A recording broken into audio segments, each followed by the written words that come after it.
Welcome back to From the Bench, everybody. As always, I'm your host, Eric, and back, as normal, is your co-host, Trevor. What's going on, people? There we go. Trevor's back, guys. He's back in the saddle. He's well rested. In the saddle, Haas. Thinking about grabbing. Dream, get the H2O going here. I got a kickstart, boy. We're gonna have a good episode. I was gonna say, have the kickstart there ready just in case he needs that little extra oomph to get this episode going. So, quick thought, Trevor. What have you been up to in the last little week or two since we last talked? Just living the dream, working lots. Excited because the weather's been really nice. I think we both can agree. Yep. You know, every time that sun's out, I just love life. The temperatures are starting to warm up. I know it's kind of went down shitty here again today because it's Sunday as we're recording. But hey, man, just having a good time here. Had a good weekend. Yeah. So you know, yourself? Good. It's busy for me at work too. You just made a little bit of everyone's life a little harder by shutting down an entire bridge to a entire town. That's okay. There's no big deal. I love it. But other than that, it's been pretty good and enjoying the sports and everything else. First off, though, I get the wrong backdrop off. If you guys are watching on YouTube, I got backdrops for all this stuff now while we're doing it. So just being black. So we're gonna start. We're gonna start with Trevor. And we're going to talk a little NHL. And I'm heartbroken. Literally, this just happened like 2 seconds before we came on the episode. And it's obviously NHL trade deadline week. It's a weekend. We're recording this on Sunday. So if we miss a couple because we're going to miss trade deadline day tomorrow, it is what it is. We'll recap those on next week's episode. The ones we like. Yeah, exactly. But there was a trade. And it involved Trevor's Toronto Maple Leafs. Overpaying for a borderline top 6 forward. I think it's a top 9. I already said to Eric, like he's a third line. So Toronto lands, what was it, Nick Foligno. For first, you know, which is okay because, you know, with the scouting going on and stuff this year and lack of games by the OHL and WHL and the Q in other leagues. So, you know, you don't mind gambling the first this year and going all in, but especially since they don't have to play Boston or Tampa for a couple of rounds, which is super, but you got to win the first one first. But so Nick Foligno for first and 2 fourths, Eric, am I right there? I believe so. I'm trying to find it right now, but I hate that I think it's an overpay because Eric's team, Colorado, and I believe I've read Washington were I think so. That's pushing really hard to get Foligno out of Columbus. So we got all excited and gave them 2 fourths along with the first, which, you know, like, hello, like, I don't know. I'm not a big fan of, but so it was actually, you know, Nick Foligno, you better come in and score, bud, because, you know, I don't know. I'm not a big fan. You guys just need some of that secondary scoring, right? So it was actually a 3-way trade. I don't know if you actually knew that. You guys are also getting Stefan Noesen. I think he was with like New Jersey before, but now he's with San Jose. You guys trade for him and Nick Foligno. Columbus gets a first-round draft pick in 2021 and a fourth-round draft pick in 2022. The Sharks receive a fourth-round draft pick in 2021. So in this year's NHL draft, you're giving up a first and a fourth for these 2 guys, and then next year you're giving Columbus an extra fourth. So it's hard. I find you guys are kind of having the same issue as a lot of teams, right? It's hard this time of year. Oh, the salary, you mean? With the salaries, but you're also getting into, we'll get into another salary in a minute, which was crazy yesterday. But when you're talking about Nick Foligno, he's going to bring you, he can play on that second line, but he can also play on that third line for you guys. Because he doesn't shy away from the dirty areas, all that stuff. I know it's very stereotypical, right? This is all the stuff I'm saying is very like, oh yeah, you're talking about a hockey player. Yeah, well, he goes to the dirty areas. He doesn't care messing it up. And I think you guys need a little bit more like that. Like right now, you guys got He's definitely another sandpaper kind of player, right? Yeah, which is not bad to have in the playoffs. And you have that with Hyman, right? But other than that, you know, I guess Wayne Simmons, when he's playing for you guys, Jumbo Joe maybe he's gonna give you a little bit of it now that he's older and grizzled. He needs a oxygen tank now, I think, honestly. Yeah, I think he's just into this. He's like, oh wow. I'm glad it's not 82 games. I'm glad we're only playing, 50 or 60, whatever it is this year. But yeah, no, it is what it is. But I think Nick Foligno, he brings a presence about him too, right? Like they've won a couple rounds in Columbus. He knows he's a captain. He's a captain. He brings out leadership. So it's once Good again, character. It's all the same. It's all the same blah blah blah bull crap kind of stuff that they're gonna try to feed you. But we know he's played for Columbus, so he brings his work boots and his hard hat to work, and he puts in a shift every game. So because you play for Torts, oh yeah, and he wore the C, so Torts doesn't give that out lightly. Sorry, no. And he just expects for all of Torts' faults, he is a good coach, and he gets a lot more players back him than not, believe it or not. So yeah, well, that's kind of cool. Some guys just don't like that he's that rough and tough. And sorry, but he's holding you guys accountable. You're multimillionaires that are playing a game. It's a love of the game, right? For a lot of people, a child's game for big money, whatever you want to call it. And he just expects that if you're going to go out there and play, that he wants you to actually play well, and he wants you to see you guys give 110% every single shift. 110%, boy. 110. It's actually not possible to give 110, to be honest, but 100% is actually where the cap is. There's no way to go over that, but no, I think that's just the way it is. But I think it's possibly an overpay for you guys. It slightly is, for sure. Let's be honest there. But at least that's how I feel. Aaron. Yeah, but at the end of the day, it is a first-round draft pick. But it's not like it's the. Did you just hear that? The girlfriend's losing it upstairs, coughing or sneezing or something. God bless her. God bless her. Bless you. But no, when you're talking about this stuff, it's a late-round draft pick if everything goes right for you guys, right?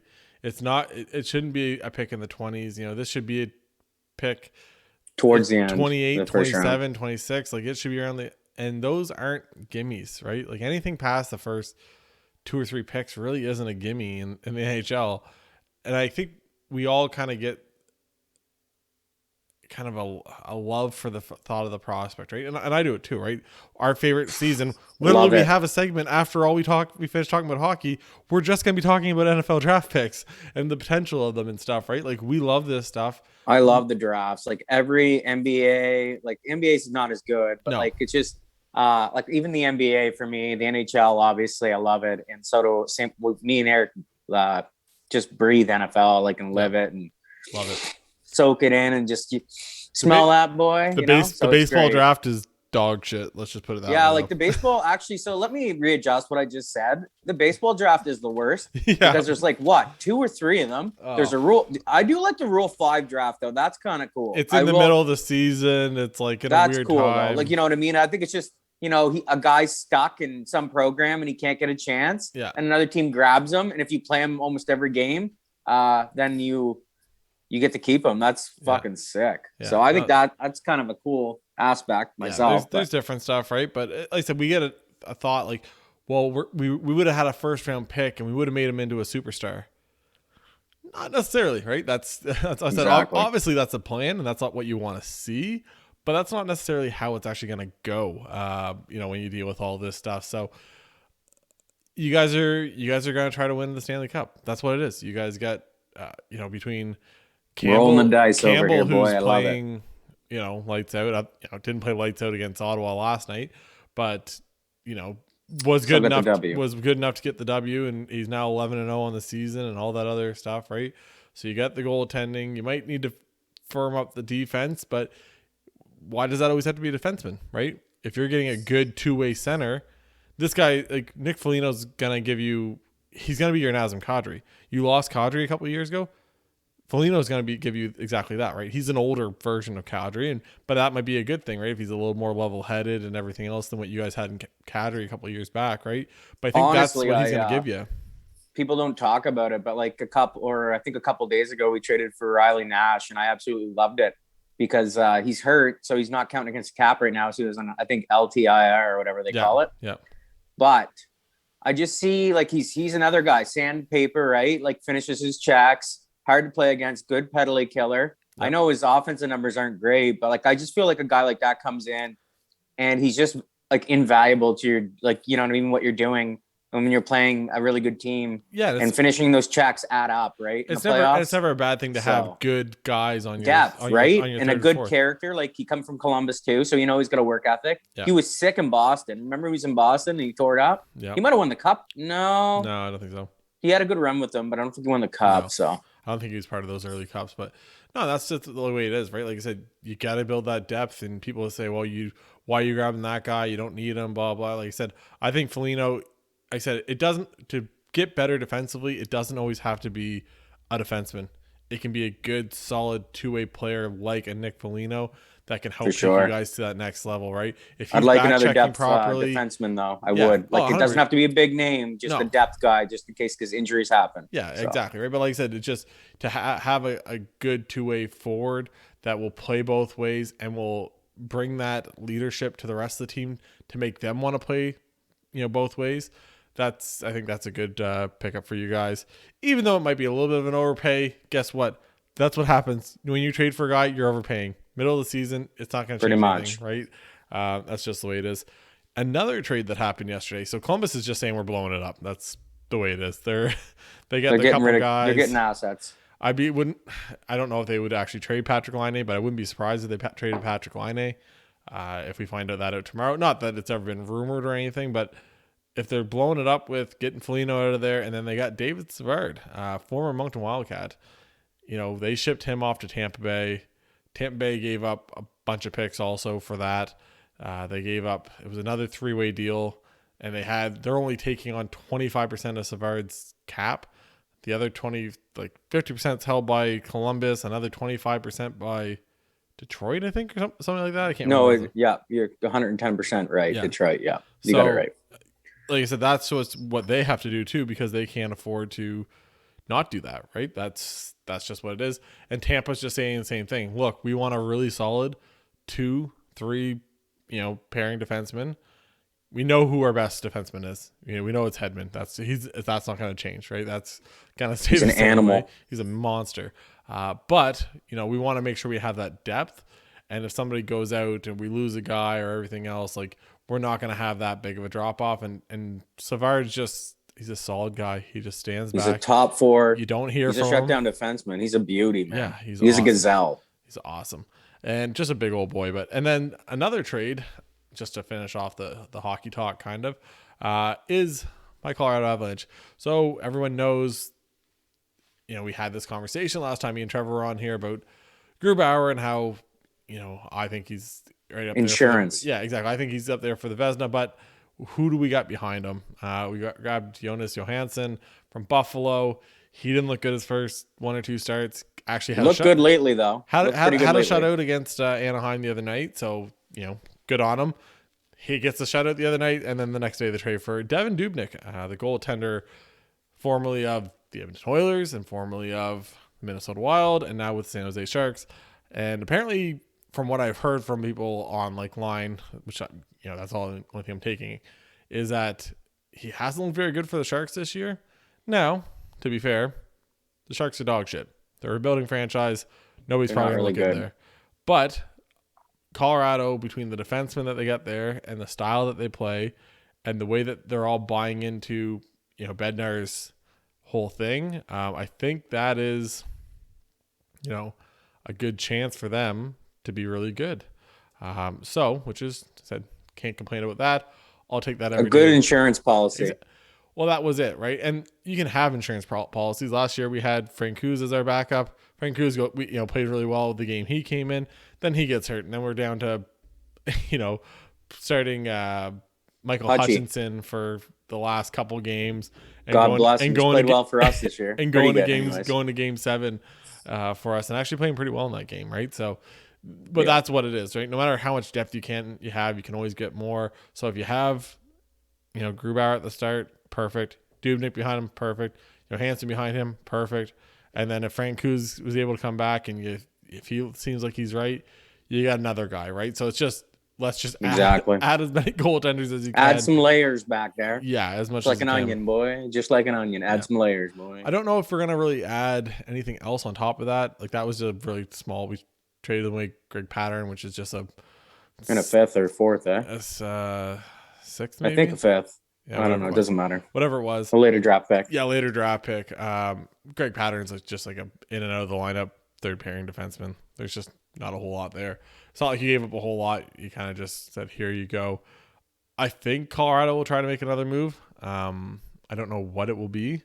I don't know if they're kind of willing to overpay though. I don't think they want to go put a first round draft pick. That at the same point though, they understand that the way that they're doing all this, they aren't gonna have the team that they have forever, right? That's true. That's not the way it's gonna work. So they have to understand. Start paying guys. They're gonna be in trouble. Well, yeah, you got more guys, anyways. You got Cale Makar coming up. He's right exactly here. You got Nathan McKinnon's got another year or two left on his contract. Luckily, I think another 2 years still. So, and then his contract. That's your window, Haas. That's your window. That's it, right? You just got these small little windows. So, and they've played really good, and they've looked like at times the best team in the entire league. They can beat anybody. They've beat up on Vegas. They've beat up on, obviously, they've only had a couple teams, but Minnesota came in. They had been beating up on everybody, and then Colorado spanked them when they were on their big winning streak. No, Minnesota beat them the other night. 9-3. Oof. Yeah. But anyways, it's excited. So we'll have more information for Hockey Talk. Is there anything about the Leafs you want to talk about, Trevor? Have you been impressed by them lately, or not really? They're playing better hockey since the last time I was on the pod with you. They're undefeated. Last episode we did, but a lot better. We're trending upwards again. We're playing better defensively, and like you said, I already mentioned, Campbell's played consistent for us back there and just kind of held the fort. Even when he's not great, he's battling and he's getting enough. He's doing enough to win. So that's all you can ask, for your guys behind you or in front of you, I should say. Yep. So, I'm pumped about it. And Austin scored a hattie last night and I was sick. But other than that, no, by the way, Eric, that was the third trade this year with Columbus, eh? We got that Finnish goalie. Then we got Riley Nash. And then we just made another trade for Foligno. So that's a fun fact. What the hell's going on here, boy? We're just taking all the Blue Jackets. Just get them all. Come on over. So anyways. Give me a little bit of everybody there. Yeah, so they got half our draft picks. hey, little shake, little bake. If you can take whatever you can, definitely not going to complain even a little bit. Did you, is there anybody in particular that has really stepped up lately other than Campbell? Obviously, that's the easy. Well, it's just Zach Hyman, man. He's just a warrior. Just so fun to watch every night. He just he just goes to work. Like you said, Nick Foligno, they're a lot of similar in ways. Yep. Similar type players, we'll say. They work and they score ugly goals and they're just in there grinding all the time and just they're leading by example. He drives his own line half the time, which is pretty goddamn impressive. So, yeah.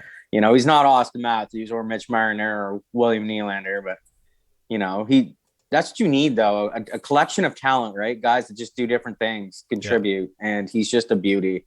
So I'm hoping, though, we don't overpay him if he comes back next year because you can't pay a guy like that $5, even though he really deserves it. But if you do that, we can anyways because you know what we're like. We're strapped with 3 guys making big money. Big money. Exactly. So that's how it goes, though, and we'll see what happens. And right now we'll just enjoy the season. Have you how have you thought about when it comes to guys like the struggles Montreal's been having? Do you see anything there that you're that I know why they're having the troubles, or you're just they're just a tire fire? I don't know. Montreal's just it's almost like they play down to their competition. It's so weird, right? Because Montreal plays really good against us, and by that I mean Toronto. Sorry, yeah. And so does Ottawa, right? Last night, Ottawa's just getting spanked by Toronto in the first. It's 2-0.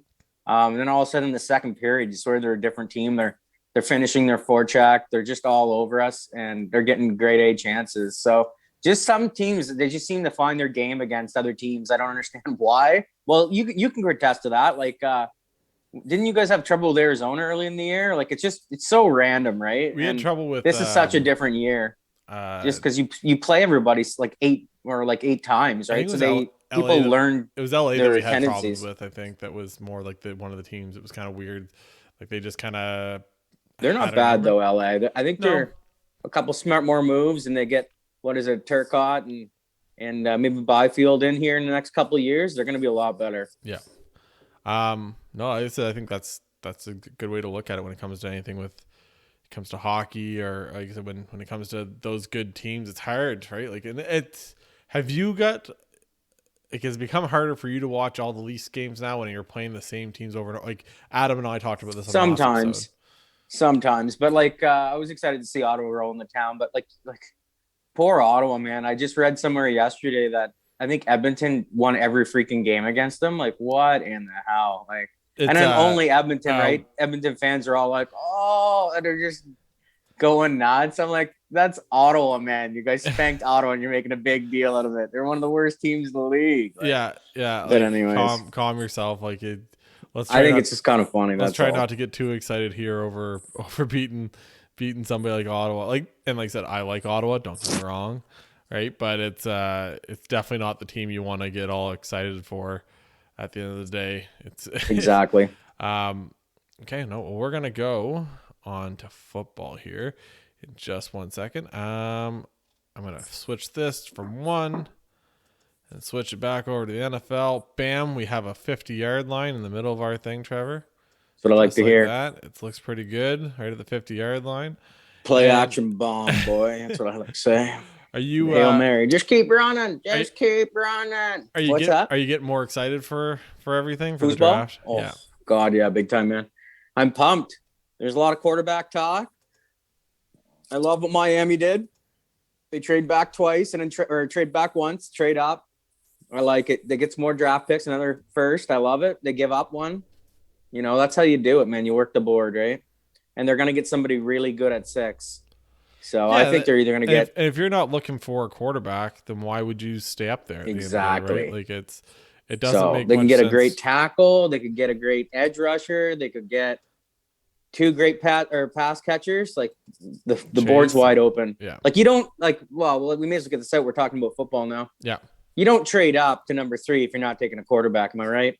Can we agree on that? No. That's 100%. They're not. That's got to be the pick. Yeah. There's no way that they're going with anybody else other than that. They must like 2 quarterbacks for sure. Yeah. And it's hard because I know that people are talking about, well, they're probably going to go with, I seen one, they were saying like, oh, they're going to go with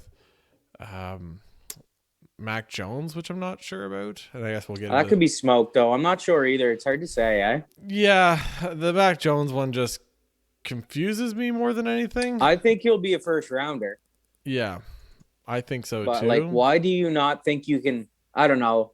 It's just interesting to climb up that high to try. Let's say that he is the pick. Yeah. That they must think there's 2 or 3 teams that are gonna jump all over him because clearly they traded up, right? Yeah, 100%. And they paid the price for it too. They paid. You know, it wasn't 2 first. Yeah, 2 first, and then Miami says, "Look, we still don't want to stick at 12 or 13, whatever it was, 12, I think. 12. We want to move back up a little bit." So they. You know, they got a first round pick because they just traded, back up to get it. But they essentially got a first round pick to move back a couple spots and then still get that number 6 spot, right? So it works out. We're going to get into some draft talk. Mine and Trevor's favorite part here. We love this stuff when it comes to it. It's coming up pretty quickly now. You know, every time you turn around, it's like, oh, well, we're another week closer to the NFL draft. And you're going to be able to see all this stuff. If you guys haven't yet, go make sure you check us out. If you're watching this online, check us out on the podcast. You can find us on Apple Podcasts or Spotify or all these other places. You can also find us on Instagram and Twitter. We post some stuff on there, whether it's sports content like this or if it could be card stuff with more on my end of it. The other thing, though, is that we're going to have on our YouTube channel, if you're listening to this in your ears, we're also going to have these all broken up. So if you ever want to go back and just say like, oh, I want to go back and see Eric move and talk with his hands a whole lot and Trevor make funny faces, you can go watch this in real time, and we'll have every single player divided into their own section. So if you ever want to go back and be like, I just want to go back and look at Jaycee Horn, which Trevor's going to talk about right now, you can go back and watch this. So we're going to get into it. Jaycee Horn, the cornerback. Gamecock. Come on. Let's go. Let's hear it, Trevor. What do you think about Jaycee Horn? Okay, so Horn boy, the hype is real. The first thing when you turn the tape on, boy, he's a long, tall, physical cornerback, and that's just what the doctor ordered. Okay, that's what you want. He's a football player. Now, in saying this, when you put the tape on, the flag comes out a little bit with him. Okay, he's a little he's a little grabby. Yeah. But you got to love it because he's physical. you'll live with that. And I think in the NFL, they will, I don't want to say coach it out of them, but they'll help them along with that. But you can't coach physicalness, right? Like, and I love it. Like, if you turn the tape on, like I said, he blankets their number one guy a lot. Yeah. What I do like too is you don't see this a lot in college. You won't see the cornerback follow around one of the top guys. Yeah. And you do see this with him. So you do see some grabbing though. Like I will say he does like there's a line and he's pretty near, you know what I mean? He flirts with her a lot. That's all I'm going to say, but you can turn on that Florida tape, man, against the Gators, and Kyle Trask, pretty good quarterback. Yep. I think he'll go somewhere between fourth round to who knows, maybe 7. Yep. I think somebody will take him. I like him. He's not perfect, but let's get on. No, he's not. Let's get past that. So we're talking about Horn here. Yeah. So he's got the ability to get in your face. Like, I love it when you see him get the arms. He's in that within the 5 yards. He's playing press, and he gets up and you're growing your face. He's right in your face. I love it, man. He's so good. And that way, sorry. And if he screws up, so let's say he bites, which he doesn't really a lot at all. No. His tape is just unreal. He has the ability, and it's kind of deceiving. He's faster than he looks. So I love that aspect. He does crazy things, man. Like, his IQ level is great. His tackling is above average. They leave him on an island all the time. Like, we used to talk about Revis Island. They leave him on an island all the time in man coverage, and I absolutely love it. He's okay. So let's get into that. So the deep ball, throw the deep ball on him. When you throw the tape on about him, man, all you see is a guy not get beat, the ability to look back towards the quarterback, find the ball, and make plays on the ball. And when I say he finds the ball, he looks back at the quarterback. The ball is in the air. He readjusts with the receiver. He tracks the ball again, like finds the ball again, and is able to break up a lot of passes. Now I'm going to throw some stats at you here. They're not overwhelming because he didn't play the whole season, unfortunately. Yep. I personally seen him play like 5 games, and his team, Eric, they were not good, man. Like, and I like that school a lot, but it wasn't good. So South Carolina, I think I said it already, didn't we? I think so, yeah. So anyways, but yeah, okay. So we had 16 solo tackles, sorry. He had 6 pass up or breakups, whatever you want to call them. And then he had 2 interceptions. Now the game he had 2 interceptions, it was against Auburn. And I watched that game personally. And that wasn't Bo's best game, but man, and he almost had 3 interceptions. He caused with a deflection breakup of a pass. He caused another interception. Yep. But man, that was one of his best games of the year. He was all over the place in that game. It was ridiculous. Like I said, he's a little grabby. I love it. He's 6'1", 205 pounds. Let's get that out there. So he's got big, the long arms. He's lengthy. And he's fast. He's he's a fast dude to be the bigger corner, the 6'1", the long arms, the range. He wants to play man, but he's fast and he's physical. He's confident. You can just tell, right, Eric? It's almost like he's cocky. I don't want to say that though, but he's just got that confidence about him, and he's not afraid. And it looks like he's never afraid he's going to get beat or thinks he's going to get beat, which I love. And like I said, he's got that, he's deceivingly fast. Like, so if a receiver does get a couple yards on him or get some separation on him, which you really don't see, especially this season, if you look at his starts, you don't see. And I think a huge tape for him, like I said, was the Florida game. And yeah, he got beat in that one game against Auburn once. But man, after that, I don't know what was said to him, but he just shut down, I believe it was Williams, and he did nothing. Yeah. He looked like garbage. He looked like a high school player amongst an NFL player amongst like high school guys. It's just not good. Yep. So anyways, you watch any tape on him or what? So I watched a little bit. Yes or no? I found like he was always out there, and he's got the ball skills. So like it's amazing. He'll get there and with the interceptions, he kind of can be able to read the quarterback, and he'll has the ball skills.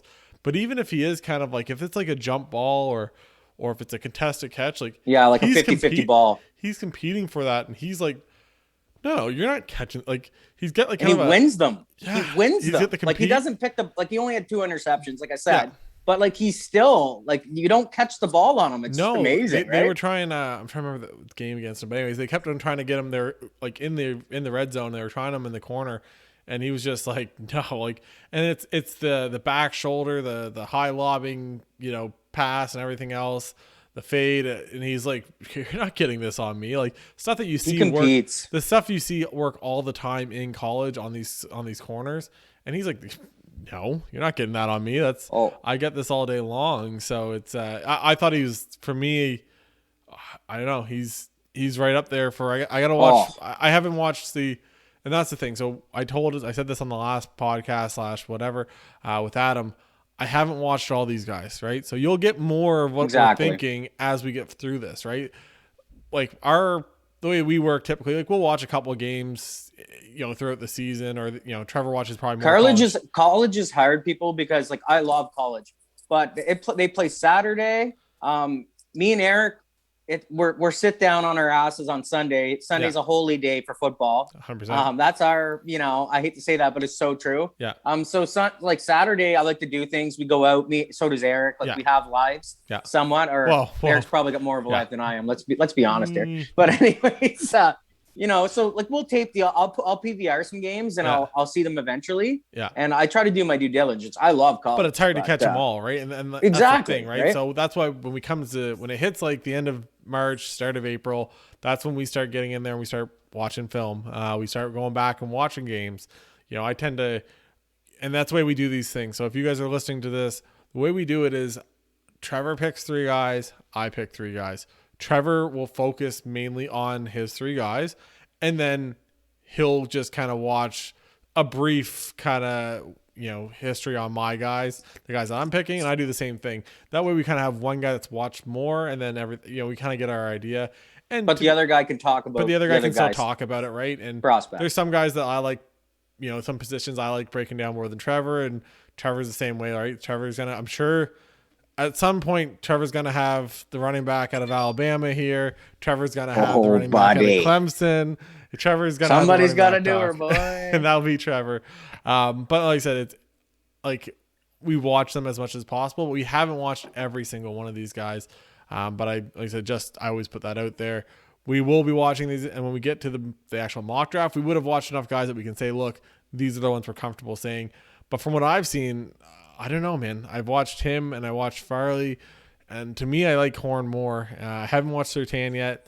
But I know he's going to be good. I've seen Farley play one game. Like I've watched them play one game this year. I haven't watched his tape yet and stuff. So I don't really want to comment on him. Yeah. Did you guys do them? Did you do him? Was he done? No, we didn't. Oh, I thought he was done. Sorry. Yeah, we did do him. Sorry. Yeah. Yes, guy. And then so obviously I think we both seen Patrick Surtain play. Yeah, a little bit. Probably multiple times, but one of the two of us will do him. Yeah. And break him down. But like getting back to Horn, man, like he blankets the receiver. That's the best way I can put it. When he plays, he can play off the ball. He does everything really well. Like I said, he gets grabby. I find he's an elite tackler. I want to say elite when it comes to competing. Yes. Football matters to him, and he's really good at it. So he must be a good study. His IQ to me is, like I said, I even have in my notes, like Eric just mentioned, 50-50 balls, and he wins the majority of them. Yep. And it's just on freaking real. And so I don't know. Like I think I'm not going to go out right now and say that he is the most elite or the best of the cornerbacks, because I haven't done any other guys yet, and I'm really looking forward to digging in a little bit. Because cornerbacks, I love the defensive back aspect. Yep. So I'm just going to say that, but I will say this, Eric. I will go on the limb and say this. I like this guy, Horn, a lot better than a couple of top corners from last year, and I'm like, well, that's in all seriousness. Like I'd take him over. I don't know. It was Henry who went to the Jags last year, who played for Florida. Was it Henry who played for Florida? Anyways, it was. I'm trying to think. It was CJ Henderson. Henderson, yes. Sorry, Eric. Like they don't even compare. Yeah. Like Henderson is not as well. They're different players. Yeah, Henderson was he's more not of a as zone fit. Guy, I think. He's also another ball hawk, but I just find, and I don't know, but CJ Horn. Now that you mentioned that, we should get that out there too. He can play zone, and he has played zone, and he looked good in zone as well. Yeah. But college, I find you got to play man and press. I love it. and it's better off. So where do you see him? I don't know. Like, there's just so much to like. Like I said, length, long arms. He's excellent in man coverage. You can leave him by himself. He's a really smart football player. A lot of times when he goes to tackle, he's not just trying to tackle. He's stripping the ball out too. I cannot say enough good things about this guy, Eric. Like, he is legit. He's a ball player. So if you were, now like I said, people, this isn't a mock draft, but if you were to pick a place for Jaycee Horn to end up, if you were to think like through the guys, like, so like I said, obviously the top 3 picks for sure, they're all quarterbacks. He's out of the running for there. And then you go down, I don't think Atlanta might even trade or might even grab a quarterback. Who knows what they're going to do it for.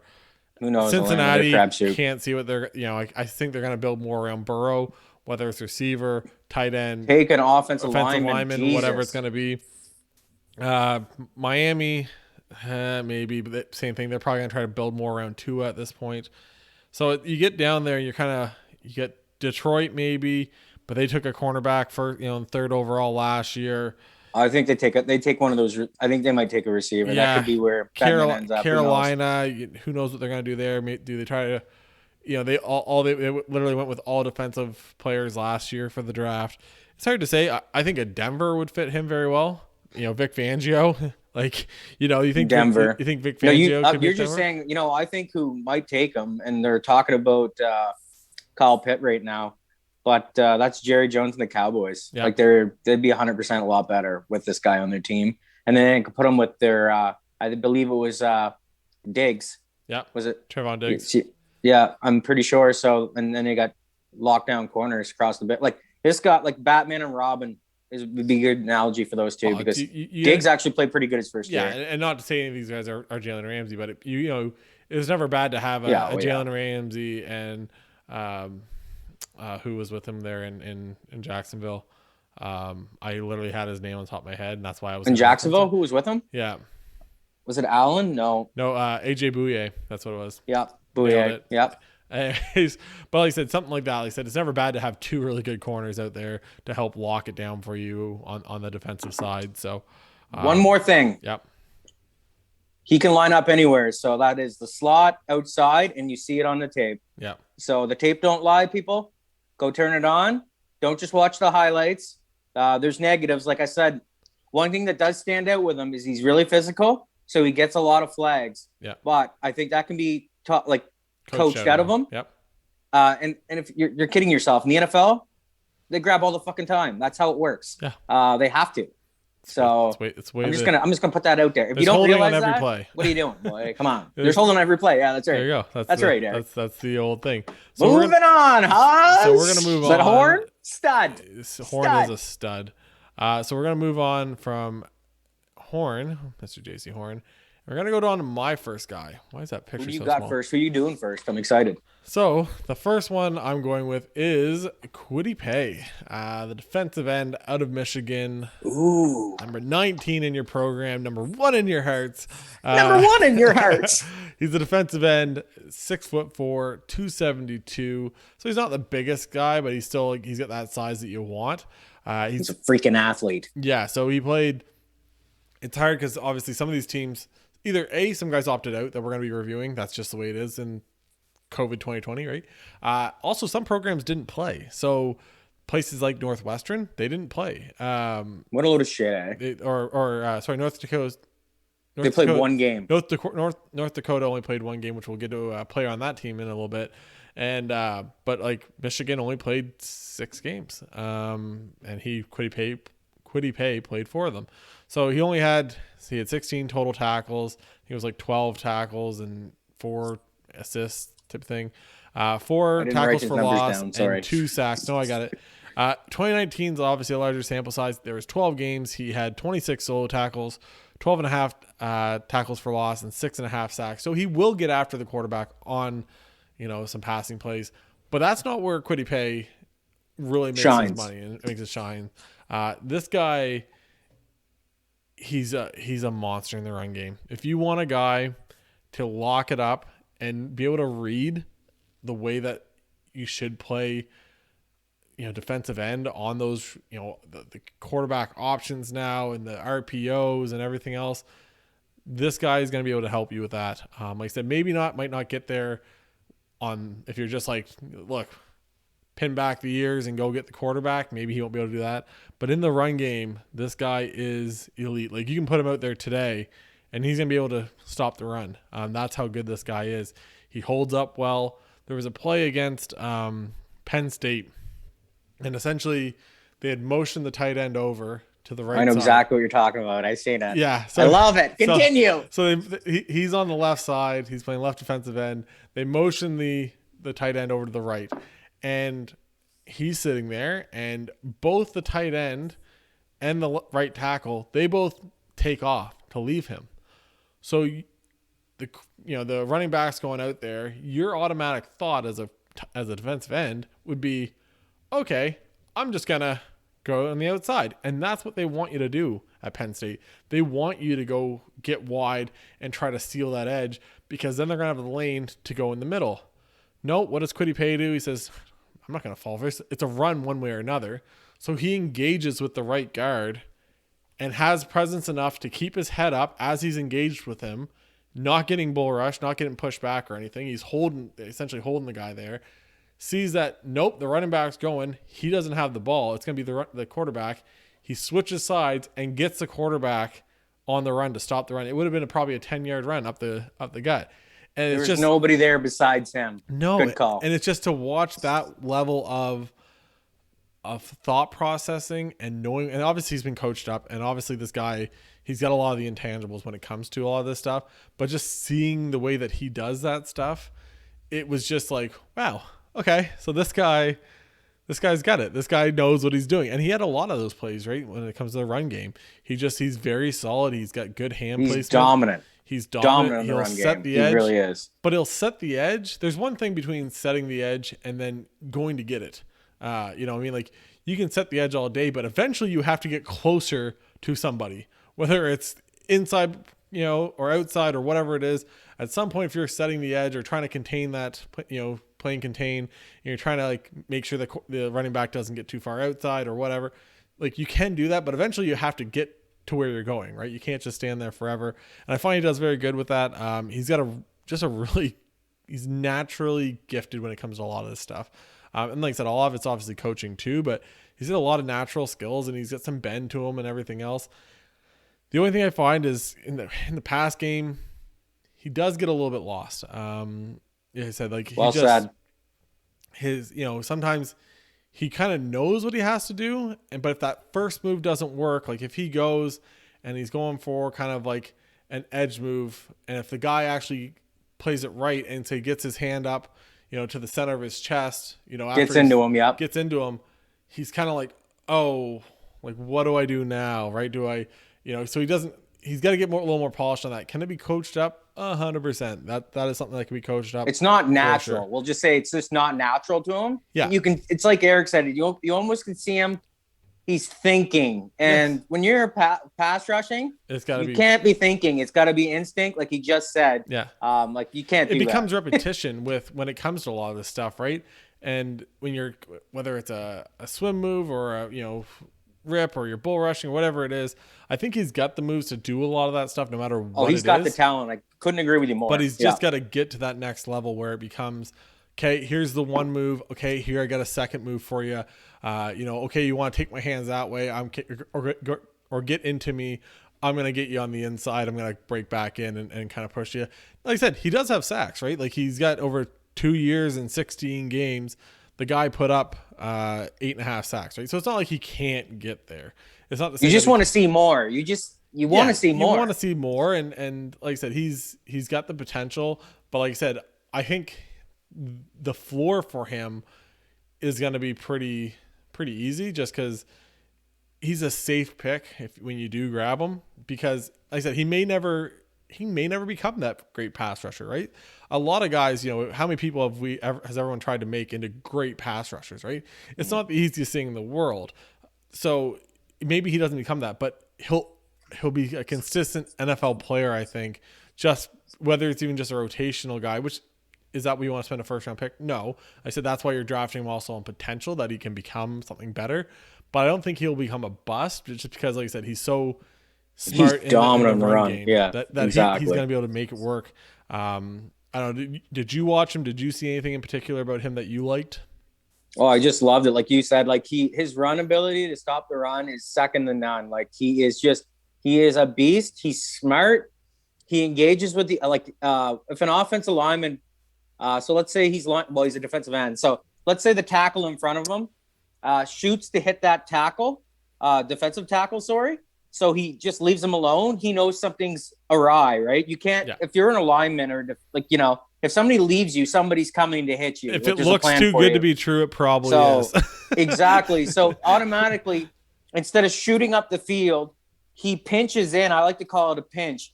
He pinches in. So he'll go where the tackle was on an angle, almost like he's running a crossing route. So that's what I'm talking about. He's on an angle. Instead of shooting up straight, he is going like this, if you're watching us.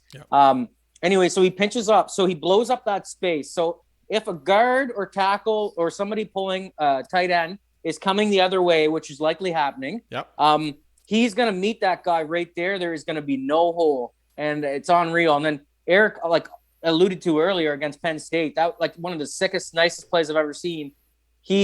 Which is a scenario. It goes unnoticed for a lot of people, right? Like, unless you're watching that game and you're watching to watch Kwity Paye, you might just see it as, okay, it's whatever. But if you're actually watching the tape and going over all the plays, you're like, oh, okay. I was watching him there, and that's when you see it, right? Like, it's unreal. He engages, gets his hands on the offensive lineman first.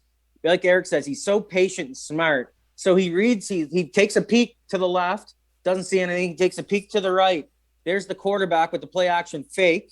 He keeps the ball. He goes to the left. So you see him peek to the right again, the left, and then he goes to the right and he sheds the blocker, like Eric just said.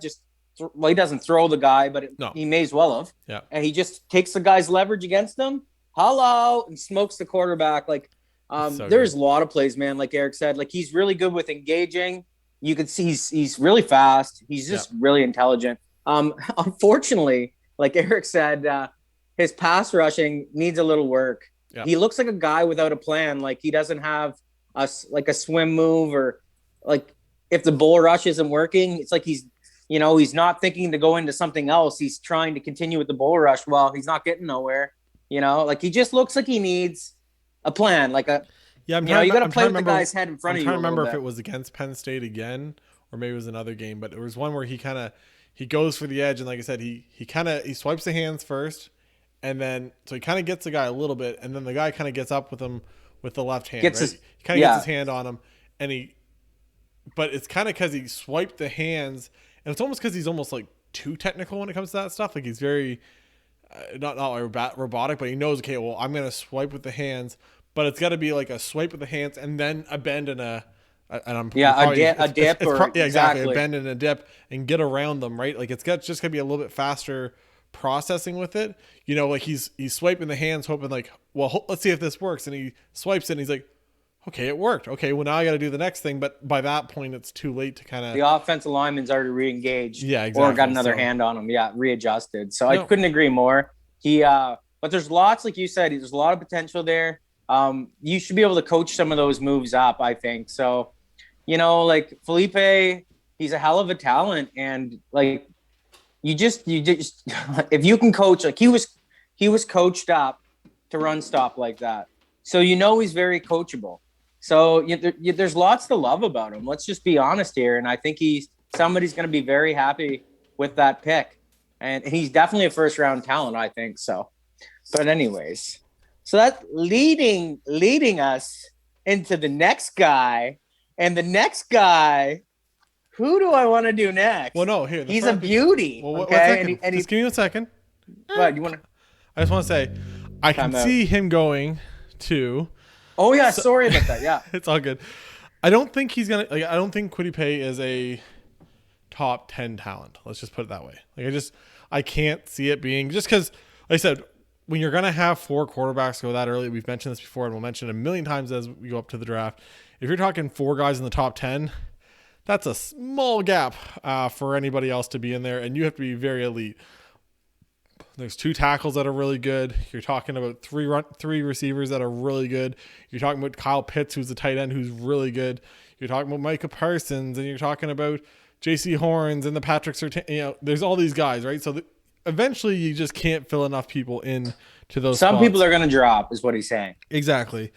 And I don't know if he drops this far, but number 17, it's Vegas. I could almost see them kind of liking him just because of the size, the speed, the athletic. I don't know if, to be honest, I think he's exactly like what they had in Farrell, which they took way too early. But he doesn't play for Clemson, Eric. I know, I guess. Or Bama. So how did they take him? Or LSU. Another place I could see him going is Indy, right? Put him on the other side to Forrest Buckner. Put him on the other side. That'd be a good pickup, yeah. Be a good spot for them, right? They're playing against Tennessee twice a year. Guess what Tennessee likes to do? They like to run the goddamn ball, right? Yeah, so that's what they do. You're going to talk about all these other teams that they're going to be playing, the Jacksonvilles, the Houstons, and all the other stuff. Pittsburgh could also look at a spot, right? They're losing guys. Maybe you throw him on the other side of TJ Watt and try to make that work. I don't know what else. Like I said, there's just a lot of teams that are going to be looking for more of a let's help our young quarterback, and i.e. the Chargers / offensive line help, right? You're going to have the Giants. Do the Giants go defense when they got Daniel Jones that they're trying to help? They got holes everywhere as the Giants. They can go anywhere. Minnesota, offensive lineman, D-line, corner. No, they might. And so maybe he goes before that, but I think Indy would be kind of like a spot I'd like to go see him play. A good spot, and I think it's kind of a nice fit, but I don't know if you had anybody in mind too. I said Indy's going to be 21, right? Like Washington's not going to take them. They got 24, offensive linemen or defensive linemen already. So, do the Vikings take them? Maybe the Vikings. Who knows? Maybe. The Vikings are another team that can go in a lot of directions. So yeah, exactly. So who's the next guy you want to talk about, Trevor?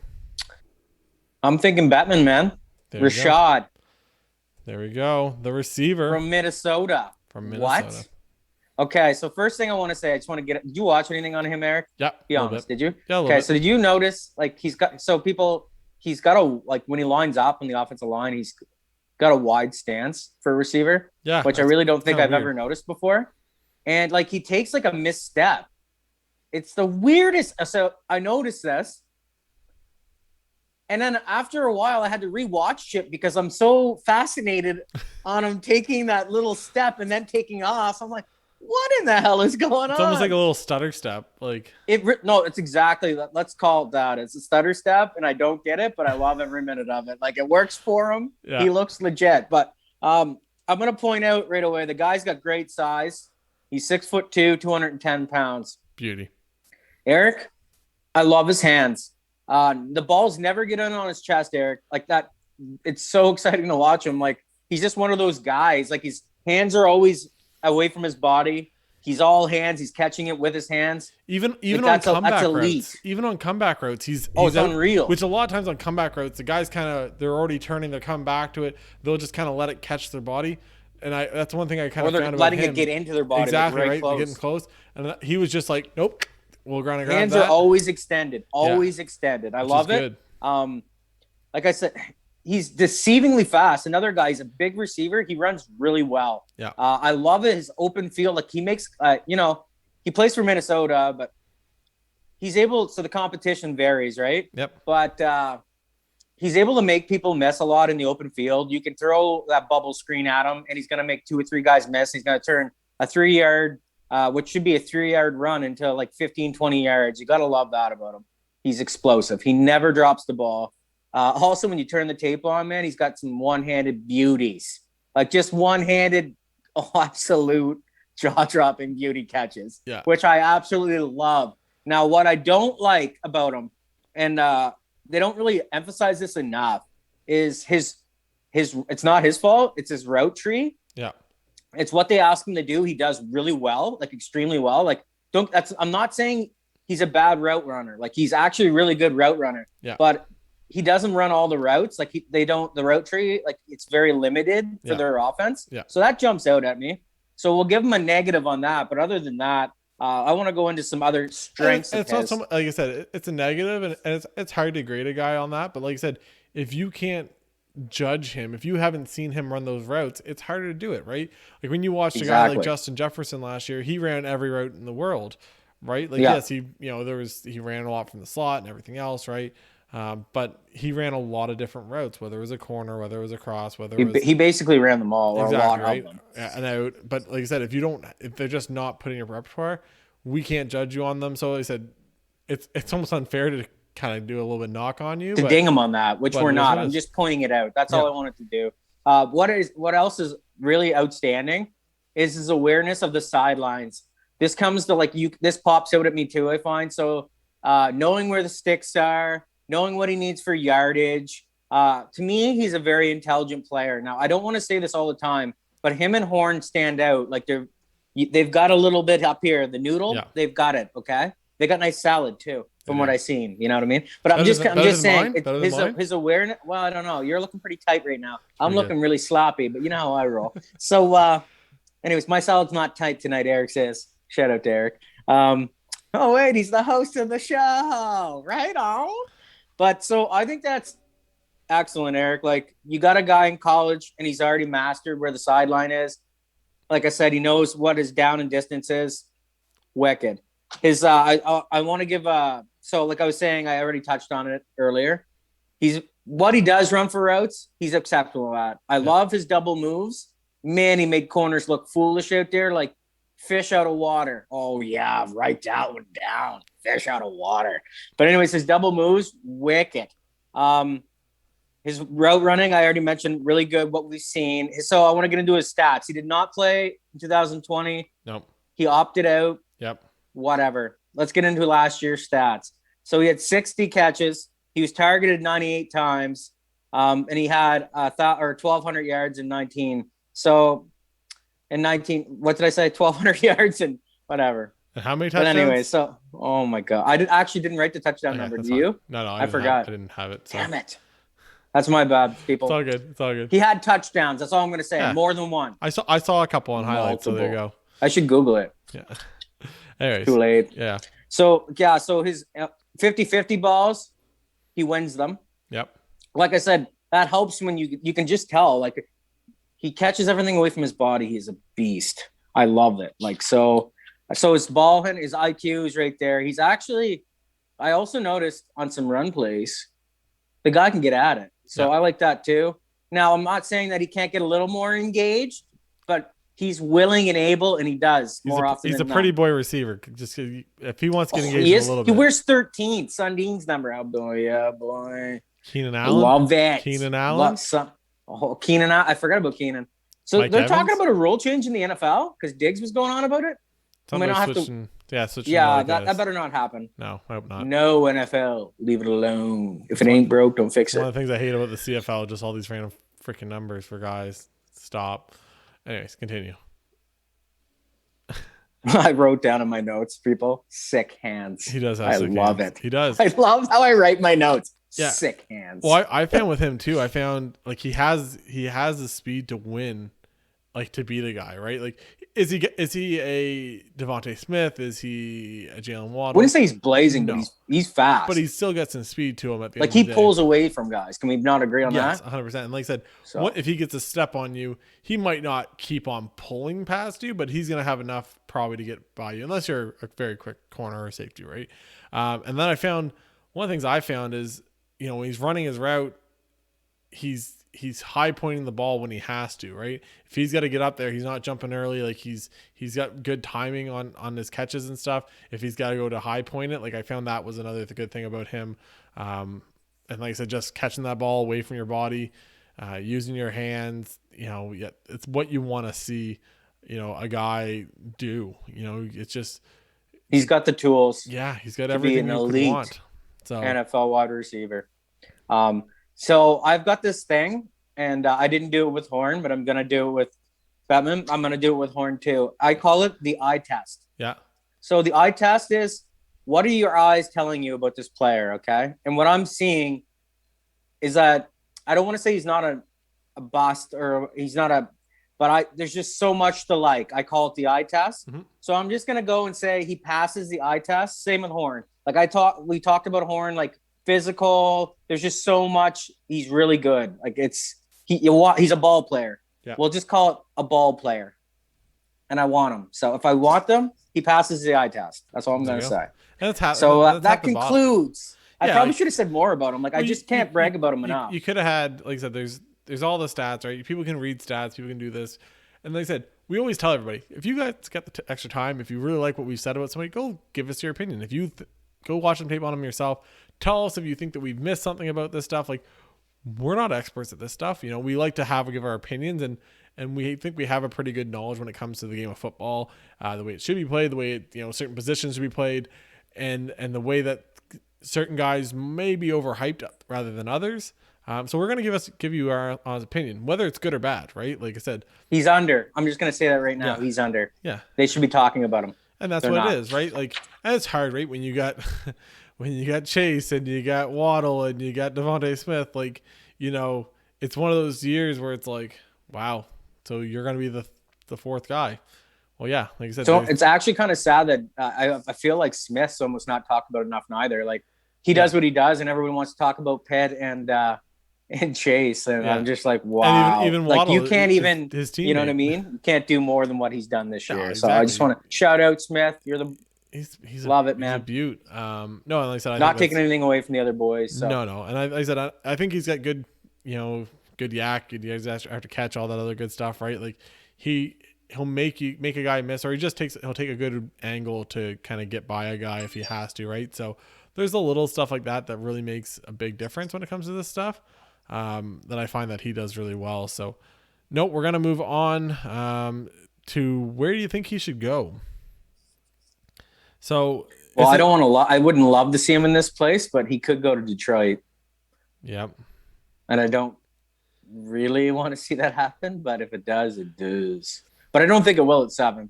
No, it's one of those other pass catchers are going to be there. And so Chase is probably gonna. I said I don't know where Chase will go. Right, Chase can go anywhere from Atlanta to Cincy to Miami. There's 3 spots right ahead of them, ahead of Detroit, that he could go. Chase's quarterback is in Cincinnati, so that's what it is, right? There's been some rumors out there. Exactly. Or do they go with an offensive lineman to like try to, keep him alive, type of thing too. So that's one of those things. The Giants, but like the Giants get Galladay, they got Shepard, they get Ingram. Do you need another receiver there, type of thing? Like, to me, they do need a receiver. They need a stud number 1. Yeah. That's just me. To me, like we said, they've got a lot of holes. Yeah, the Giants. Like I said, he almost drops down, and I said I think it's the same thing as a lot of these guys, right? Once you get past that first thing, I said the Eagles at 12, that might be a decent spot for him, right? They did spend a first-round pick on a receiver last year in Jalen Reagor. I don't think you guys would take him. Arizona, they got the retirement home for receivers over there already, so I don't think they need another one. Miami, again, at 18, if for some reason they don't grab a receiver with their first pick at 6, if they decide to hold off, and if they go with like an offensive tackle or something like that instead of Pitts. I honestly, because I'm a New England fan, I'd absolutely dread to see them get Chase right there. Yeah, because you got to see him every day. But being a New England fan, I loved watching his college. Like, I watched so much LSU games last year, and he was just a joy to watch. And ask Eric. I am a huge Jefferson fan, and I love him to death. Yeah, but I really like Chase. All I kept saying to Eric was, "Who's this number 1 guy? Like, this guy's fucking ridiculous." So good. It was just crazy. Like I said, that's not taking anything away from Jefferson, because we both love exactly. Because look what he did this year. Like, he just killed it. And we had that conversation last year. I thought Jefferson was underrated the whole time, right? For him to be the 5th receiver off the board was stupid, especially with someone like Henry Ruggs. What a steal for Minnesota, man. But no, I think even seeing him, someone like Chicago, maybe a Washington could add him if they wanted to add somebody on the other side. Terry McLaurin, right? Sticks to the same colors. He's got that yellow with the maroon. Maybe he sticks there. So I think he's a later on in the second half of the first round type of guy. But I think whoever gets him is going to get a really good guy. So you're saying like late teens to... I'm thinking like 20s probably. Okay. Maybe 19 if he goes to Washington type of thing. But I don't know if he would go ahead of that, right?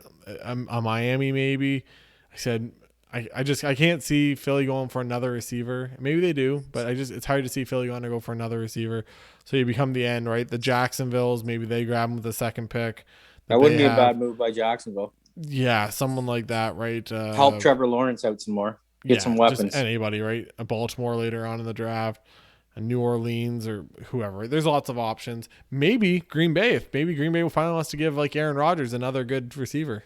That'd be sick for him, man. I hope for it. And they love tall receivers. They do love their tall receivers. So we're going to move on from him, and we're going to move on to my next guy. And it is the quarterback. I'm leaving the best for last. And that's going to tell you something right here. We're going to go to the quarterback. It's out of North Dakota. It is one Mr. Trey Lance. This guy, I call him this man. He is a child. He's going to be 21 on May 9th. He's 20 years old right now, Trevor. He's so young. Should have stayed in college, homie. Should have stayed one more year. It's hard because he's probably going to go top 10. So it's like if you stay another year, you come out now, you get paid. I'm pretty sure he is, yeah. I think you're right. 100%. I think he might be one of the guys the 49ers like. It's a possibility. So he's 6'4", 226. 2020, they didn't play for North Dakota. I'm pretty sure they the whole played team. One game. Yeah, they played one game. He was 13 for 26 or 30 or something like that, and had 140 some yards and 140 yards running or something.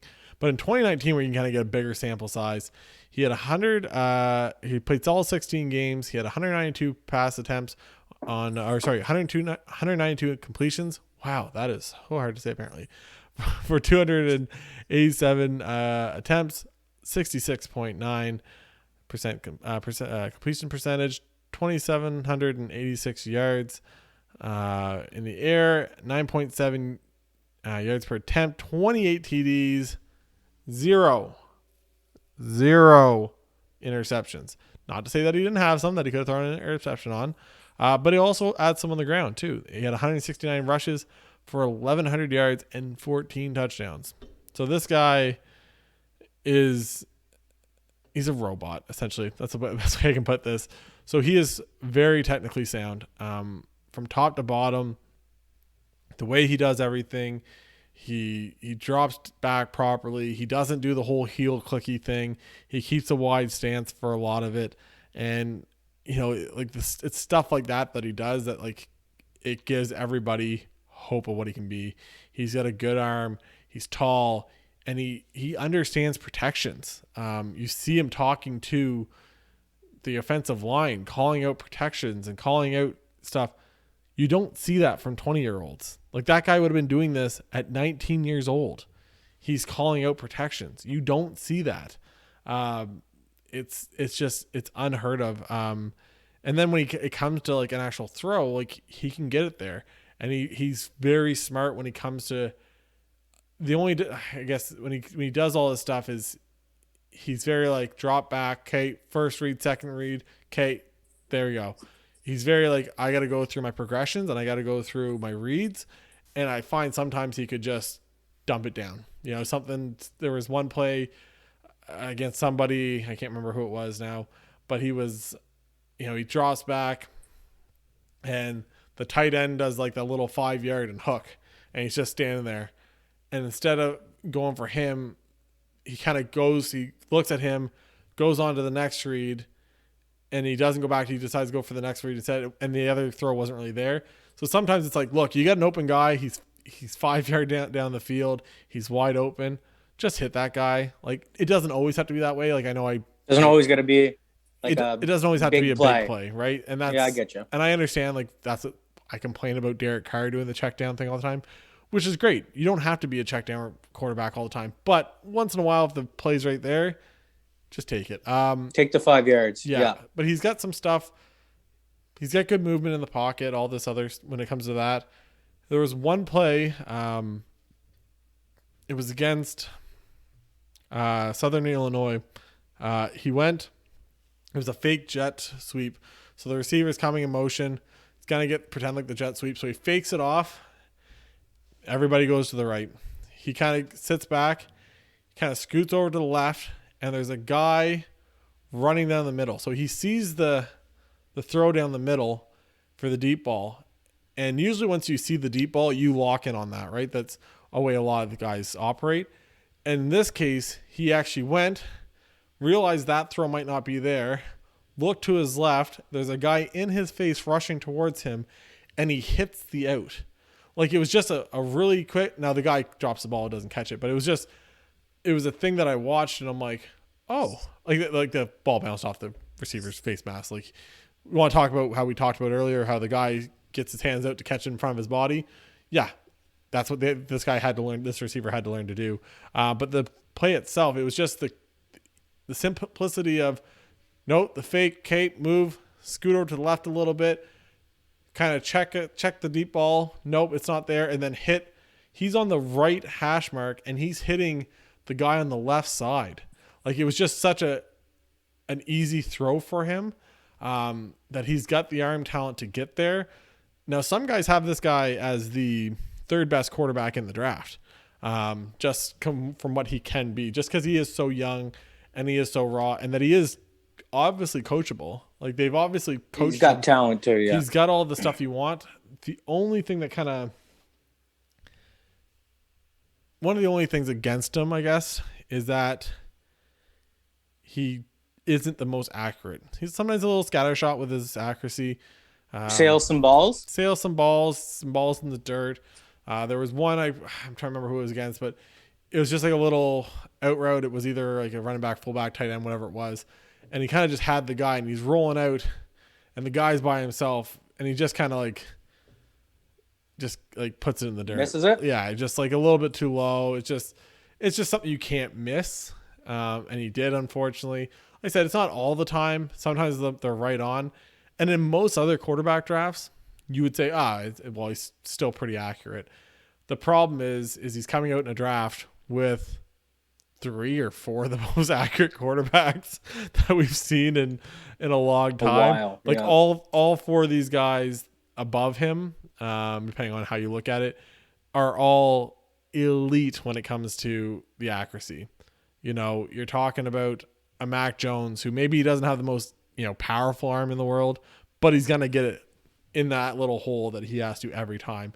Justin Fields, same thing. He's going to get it right where he has to every time.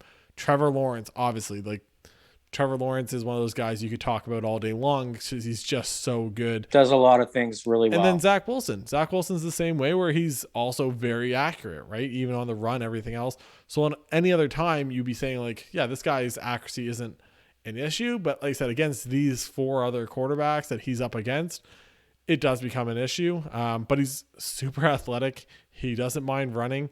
Like I said, he'll set up the run too with his protections and stuff. Like, he'll go and tell the lineman, look, I said that was one of the things I came away from it as being impressed by, is watching him talk to the offensive lineman. Even after plays, you can see him pointing out stuff like, hey, that was the guy. Next time we have to know to watch for him. Like, he's coaching up the offensive lineman as he's going through it. And like I said, you just don't see that out of a college, especially at that age, out of a college coach or college quarterback in general. And then to say that kid was doing it at 19 years old, that's ridiculous. Like I said, it's hard to, that's the one hard thing about this year, is that you're talking about, a lot of these players didn't have seasons or didn't have full seasons, right? Trevor Lawrence played, Fields and Zach Wilson, right? Like, there's some guys that played, but there's a lot of them that didn't play this year. Panay Sewell didn't play. Caleb Farley didn't play. You just go Chase didn't play. Batman didn't play. Yeah, just a whole bunch of boys. You go down through the list, and like I said, some of them their actual seasons were just shut down, like a Trey Lance, right? So, I don't know. Like I said, I think he's the one that you would really hope to see that he sits a year. Now, whoever that is, right? Maybe that is behind. Maybe he's the guy that the Patriots. Jimmy G. Go. Maybe it's the Patriots. Maybe it's Jimmy G. Right? You never know who it's going to be, but it's one of those things. I would almost say the 49ers, but I think the 49ers want to win now. This is the only problem. I think they still got a couple of the guys that are still on smaller contracts, the defensive linemen and stuff, that they're trying to optimize the window and they're trying to win now. which would make me kind of more inclined to seeing them take a Justin Fields or Mac Jones, even though I think Mac Jones is probably the 5th best quarterback out of the 5. Just seeing him go 3rd would be weird. But like I said, just to see all this stuff happen, I don't know. Like I said, it'd be nice to see him sit for a year behind a Jimmy G. Seasoned. Like I said, if the Patriots came up for some reason, trade up and say, look, we want a quarterback, maybe they grab him at 6 or 8 or whatever. I'd love for them to trade up. Or like I said, I don't think you're gonna see him go to a place like where else are you talking? I don't know. Maybe he goes to Atlanta. Atlanta would be another good spot because he'd be able to sit behind Matt Ryan, right? Now that depends on what happens, right? If Justin Fields is still there because San Fran's dumb and takes Mac Jones, and I say that, but I just see Mac Jones as more of a Derek Carr type of player, which nothing against, like I said, it's Derek Carr is an NFL quarterback. Don't get me wrong, but is Derek Carr ever going to be a top 10 quarterback, 15 quarterback? Probably not, right? Like just he's not never or not consistently. Maybe he can for be sure, but I'm just saying nobody saw Brady turning into anything, and you know how that worked out. So. No, exactly right. Like I said, there's lots of potential, but for sure. Like I said, and you're talking obviously between Cincy and everything else. Detroit, I don't know if that works with what the coach kind of talks about over there with biting off kneecaps. Maybe goes to Carolina, but they got Sam Bradford now, right? So why would you take a quarterback when you just traded for one? A Denver, I'd hate to see him go to Denver because it's just Denver. It's not even that I'm worried about playing against them. I just don't want to see Denver ruin another first-round quarterback. Like it's just that's funny. You're just ruining them all. But he would have all the talent in the world there, right? You have the pass catchers. You have Sutton and Judy and Tim Patrick and Noah they got a lot Fant of pieces and in Denver. Everything, right? 2 sick wide receivers. Yeah, I mean, like so, you get everything you can. Actually, 3 really, if you think about it. Yeah. Well, 3 pretty good ones. Well, we'll say with 2 sick ones and 1 pretty good one. So. Exactly, but like I said, it's just he's got everything you could want, and I think if he's coached up properly, I think he could be extremely talented and be a very, successful. Very, like I said, do I think he's going to be? There's potential. He's not perfect. There's potential that he could be the second best quarterback out of this class. Right, like you almost look at him as a Josh Allen. Now is he the same as Josh Allen? No, right? But he's still got a lot of those same traits. But like I said, the accuracy's not there. But Josh Allen might be the best quarterback out of that thing. Now this year will be a little bit harder because obviously it's Trevor Lawrence at the top. And I think Justin Fields is also very good. But there's a chance that he could be better than all of them, really. Even Trevor Lawrence. You never know, man. Situations, right? So you never know. Like I loved his ability to elude pressure. Like just the way he stepped up in the pocket, kind of felt it. You don't see that a lot, especially coming out of college. Like the greats do it, like Tom Brady and Phillip Rivers, like the pocket passers, classic ones. Yeah. They've got that feel and that sense. And like that popped out at me on the tape when you put his tape on. I was quite impressed with that. But like Eric said, his arm talent's unreal. I loved when they rolled him out of the pocket, like play action stuff, and he's running around a little bit. And he's able to, he's so good with his eyes. Like Eric said, he'll move receivers. Receivers, but safeties and corners with his eyes. And he's able to roll out, kind of come to a complete stop and plant and just throw a rocket. So there's stuff to like. Like Eric said, he's pretty raw.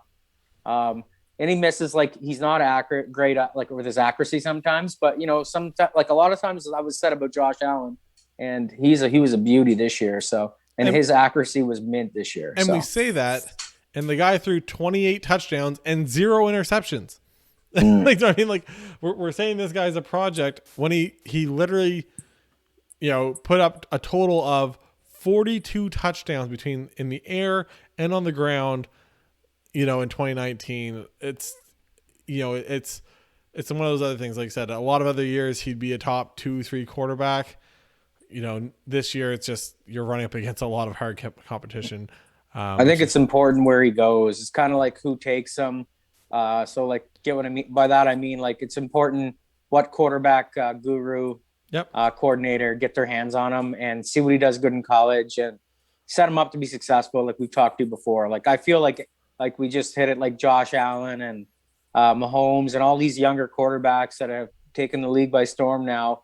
And even Wentz in his first couple of years before he kind of got off track the last couple of years. But I'm just saying, nobody does good. Put some of that in your offense, make the guy feel good. But like I said, I kind of agree and lead towards what Eric said. And I'll say this until we stop doing this show, and I'll say it every year we do draft analysis. I'm a big believer in letting that quarterback sit for a year. It does not hurt them, I don't think, at all. They get comfortable in the system. Some of them do, some of them don't. Some of them just don't pan out, and that's okay too. But anyways, I just think it's big. And some of them have to play in the second game Aaron of the season Rodgers sat for what, 2 or 3 years? Yep. Or 2 years for sure. Philip Rivers did. It doesn't hurt. Carson Palmer, I think, did. Yeah. Like for a year. And John Kidna was the fucking quarterback. I remember that. Oh boy. But anyways, like, I just, it doesn't hurt. And I like him. You like him, Eric? You like him? I think he's I think there's a chance that he might be best quarterback or more. No, I said he at the end of it, he might be, I said top 2, top 3 out of this class. Like I said, okay. I think he's going to be better than Mac Jones. And like I said, I think there's a chance that he's better than Zach Wilson. And that's me saying I love Zach Wilson. I just have questions about Zach Wilson when it comes to him in the pocket. And if you guys are wondering what I think about that, you can check out the last episode too. And we'll talk about that later on in the draft and stuff. But I think Zach Wilson... Sounds like I'm going to have to do Mac Jones. Zach Wilson had a lot of good things going for him over there and a lot of protection. And it's just, you never know. If you start having to deal with pressure in your face, it becomes a whole nother game when you don't have time to throw, right? So that was one of the nice things I liked about him. Like I said, that one throw I wanted to highlight was just, like I said, read the coverage, read the deep ball, no, okay. And then, like I said, biffed it to the left side across the body, and then, with a guy in his face. And it's just to see that kind of accuracy and that kind of thought process of how you're going to go through the reads was pretty impressive. So your next guy. Did I want to say one more thing? I guess we could say where we think you'd like to go. I guess we already said where I'd like to see him land. Trey Lance. Lance. Where the heck? Personally, seeing him roll out and stuff, like the 49ers wouldn't be a bad fit. I just feel like I just kind of like the aspect that he can run and run well and make people miss. That Shanahan offense. Yeah, like it kind of gives me flashes of a little bit of what was it Kaepernick did? Yeah. Get what I mean? Even Smith, really. We don't talk about that enough, but Smith took off running a lot for them when he was there too. And he broke some runs too. Yeah. So like that wouldn't break my heart. Like that'd be sick. And like you said, sit for a year for sure, and then maybe give him the reins, maybe even a couple of years. But like that one sticks right out to me. I would almost say Carolina as well, because I just kind of like what about what they do, but they went and get Sam Darnold. Yeah. So I think he's got a new lease on life. And just when saying that, I think just the fact that he's got a running back and Christian McCaffrey, like a playmaker, that he should be a lot more successful and a better offensive line than what was with the Jets. So I'll take those two teams. What about the Falcons? If for some reason, if Sam Fran takes for some stupid reason, if they take Mac Jones, or I think it'd be more likely that if they took Mac Jones, that I think the Falcons would then take Justin Fields, because they're just like, okay, perfect, we'll take him. But if, say, the 49ers took Justin Fields, with the Falcons, do you think same thing, that Arthur Smith, that Tennessee, offense now, because that's who the coach is over there in Atlanta now is Arthur Smith. Maybe that fits him too, right? Same thing, that big athletic quarterback, kind of like a Ryan Tannehill, right? You can mold him, you can work him, over time, and he can sit behind Matt Ryan for a year. I think there's ways that Atlanta can get out of that Matt Ryan contract next year, or maybe the year after. But they said I would give him the time to sit back and learn. I don't think Atlanta's thinking they're winning the Super Bowl this year, so it's kind of nice that you can kind of, because a lot of veteran quarterbacks, you're like, we're one piece away, or a lot of these other places, they're like, well, we're one piece away. Where Atlanta's kind of like, we're kind of they've been horse shit since they lost to New England in the Super Bowl. You guys killed them. They've just gone the other, like they lost Kyle Shanahan, and that was the end of it. Like I don't know what the fuck, but honestly, I think I've got a gut feeling, Eric, and you're probably gonna think I'm fucking crazy, but I've got a bad feeling about I think Fields is going to drop, and I don't know why, because stupid. I like Fields as well. He's the I like second him. best quarterback. I can't wait to. I've seen a lot of his tape the last couple of years. Like I've seen him play this year, but I've seen him play last year multiple times and the year before. So, and I've seen him back up at Georgia. So, woo. Anyways. Yeah. But I really like him, but I just got a feeling he's going to drop. So I'm not, maybe I'm wrong, but I'm hoping not. But anyways, I'd love New England to come up and grab him. But what do you do? Your next guy is the defensive Phillips. end. Yeah, it's Mr. The former UCLA, I think they call them the Bears? Golden Bears? Golden Bears, yeah. I think so. Anyways, I used to really like UCLA when I was younger. Don't ask me why. The home of Josh But I don't now. They got Chip fucking Kelly. But whatever. He's turning it around. So, yeah, so Phillips, funny story, comes out of retirement because he had such an injury plagued UCLA career. Actually, he had an injury, and they thought he wouldn't be able to come back and play. He retired for a couple of years, and then a year, and came out of retirement when things were he was cleared. Yeah. And he went to Florida. So that's where he's at now. So let's get into it. He's 6'5", Eric, 266 pounds. Another tall ass kid with long ass arms. Yep. Everything you said about your boy is total opposite, I find, with this guy. Phillips he's a pure pass rusher. Like he's not that he can't play the run, but like his strength is the pass rush. Yep. He's got a game plan, like I alluded to before, that I felt like, anyways, somebody didn't. Let's not say his name anymore because he's a good lad and he's going to go in the first round. But and I love Michigan, so you know. But anyways, getting back to my Italy oodly here, boy. He's a pure pass rusher. He's got multiple moves. He can swim. He likes to let the offensive lineman kind of get in close on him sometimes. By that I mean, instead of like putting his arm out straight, like getting that separation, he'll kind of bend his arm. I don't know if you're watching us, you can see it. He'll bend his arm a little bit. And then when the offensive lineman thinks he's got him, he'll extend it like this, just like he's bench pressing, and toodaloo, boy. You're done. But I will say, Eric, he played some really good teams. Like, so when you put on the Clemson tape, that offensive lineman, I can't remember his name for the life of me right now, but it doesn't matter. He did a better job, but you still see the talent. He was still able to get pressure. He did get a sack on Lawrence, and he was in his face a lot of the game. But he's still really good, man. He's just unreal. He's got a game plan. He's still good I'll break down the run too. He's good in the run. But you do see some inconsistencies. That's the polite way of putting it. Like it seems like I don't want to say he takes plays off, but like it seems like some plays he'll read correctly and blow them up. And then another play, I don't know what he's kind of thinking out there. Like he'll jump instead of remember how we said we did the read? So I'm engaged. I've got Eric in my hands and I'm reading to my left and right.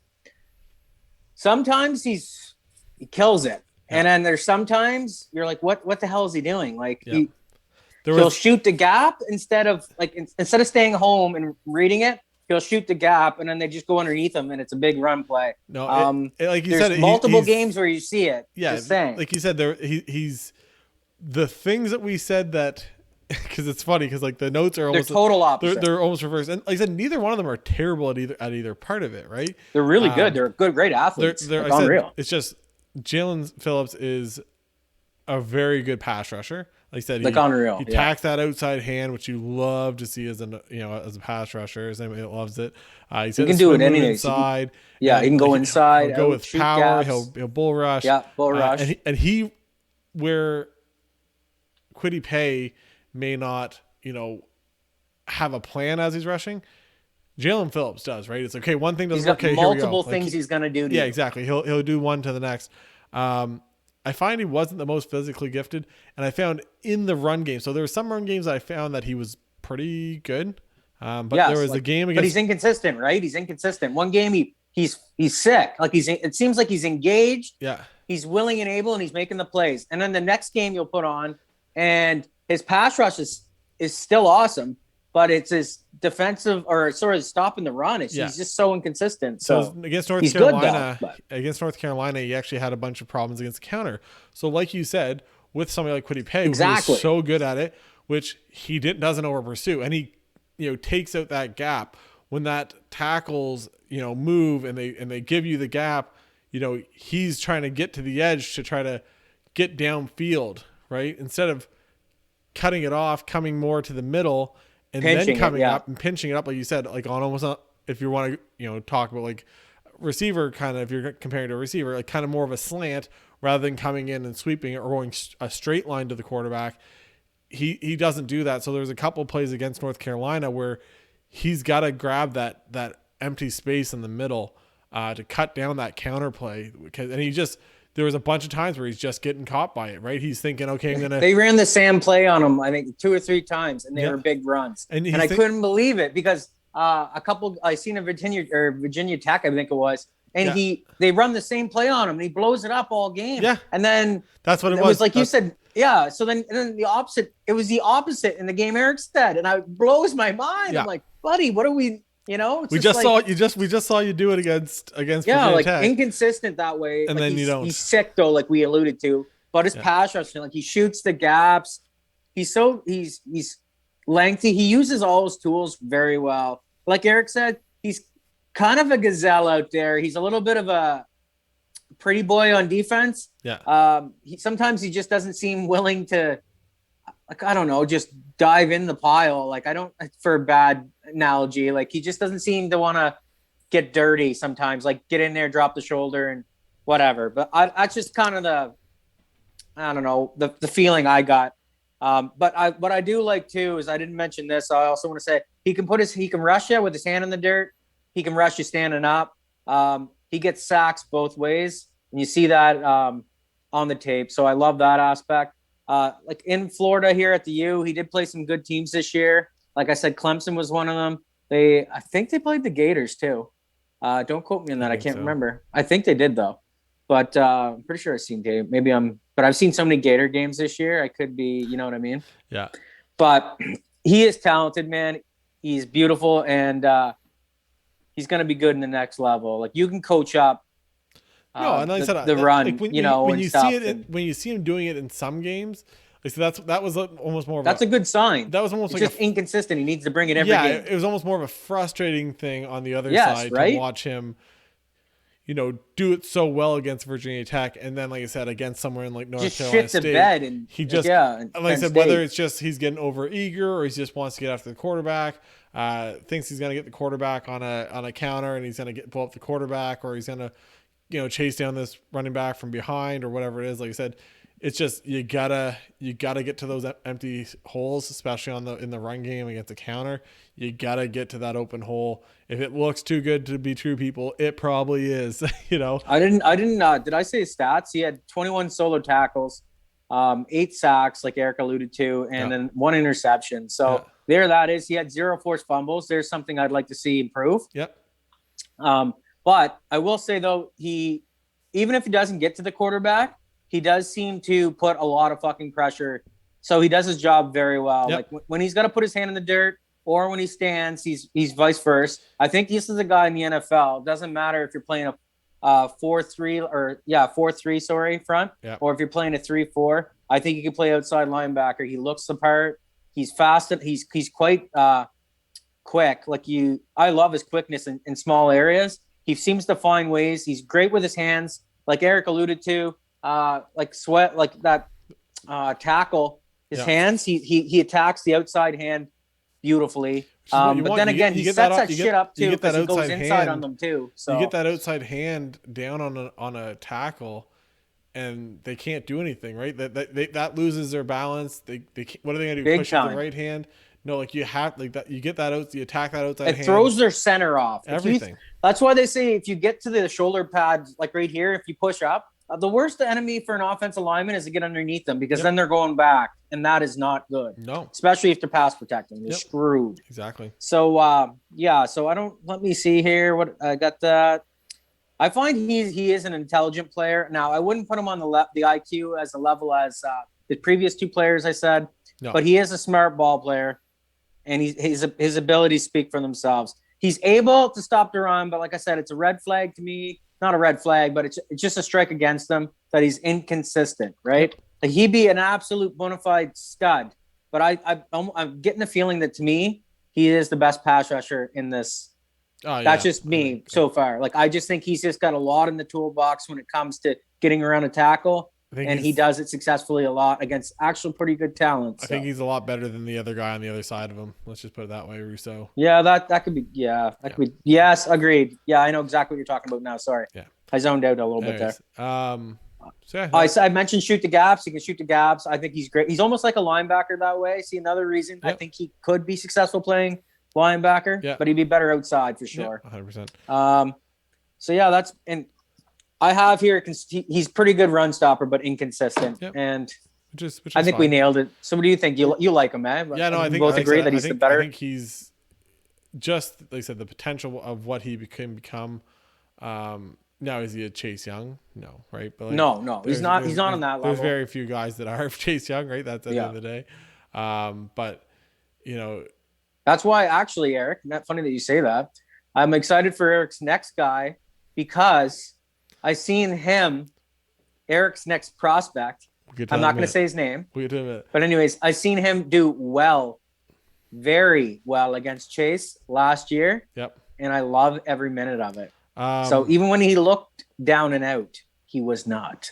So that's all I'm going to say. Where would you want to see somebody like the Jaelan Phillips go? Oh, this is good. I'd like to see him in a couple spots.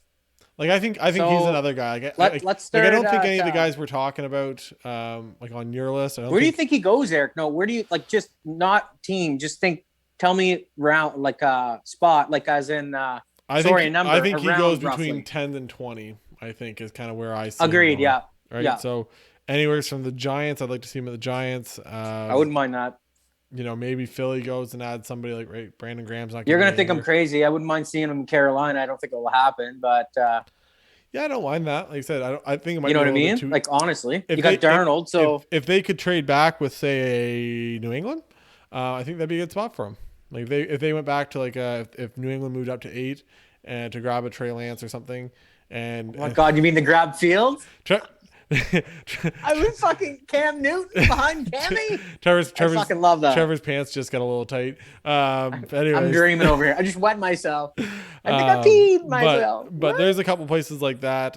In Arizona, you could learn behind like a kind of doesn't make him. He can learn behind a JJ Watt. I don't think JJ Watt is what he used to be, right? But or from Jones, right? Chandler Jones, exactly. So yeah, that would be. You get those two guys there. You imagine him playing tackle? Yeah. Or put one of the older fellas inside a little bit, like that time the Giants beat New England with Tuck and Usman Vieira and I'm missing somebody. JP. Yeah. It's all those boys. So like I said, there's a couple of spots I could like to see him go. Like I said, he can go anywhere. I don't want to see him go to the Eagles. No, but there's anywhere between 10 and 20 and 18 probably. Even I don't know if Miami would take him, but there's a big spot between there. I don't think Miami will. Anyways, we're gonna move on to the last guy on this list, and Trevor alluded to him. I've watched the top 2 tackles in this year's draft. I'm guilty. I love the tape.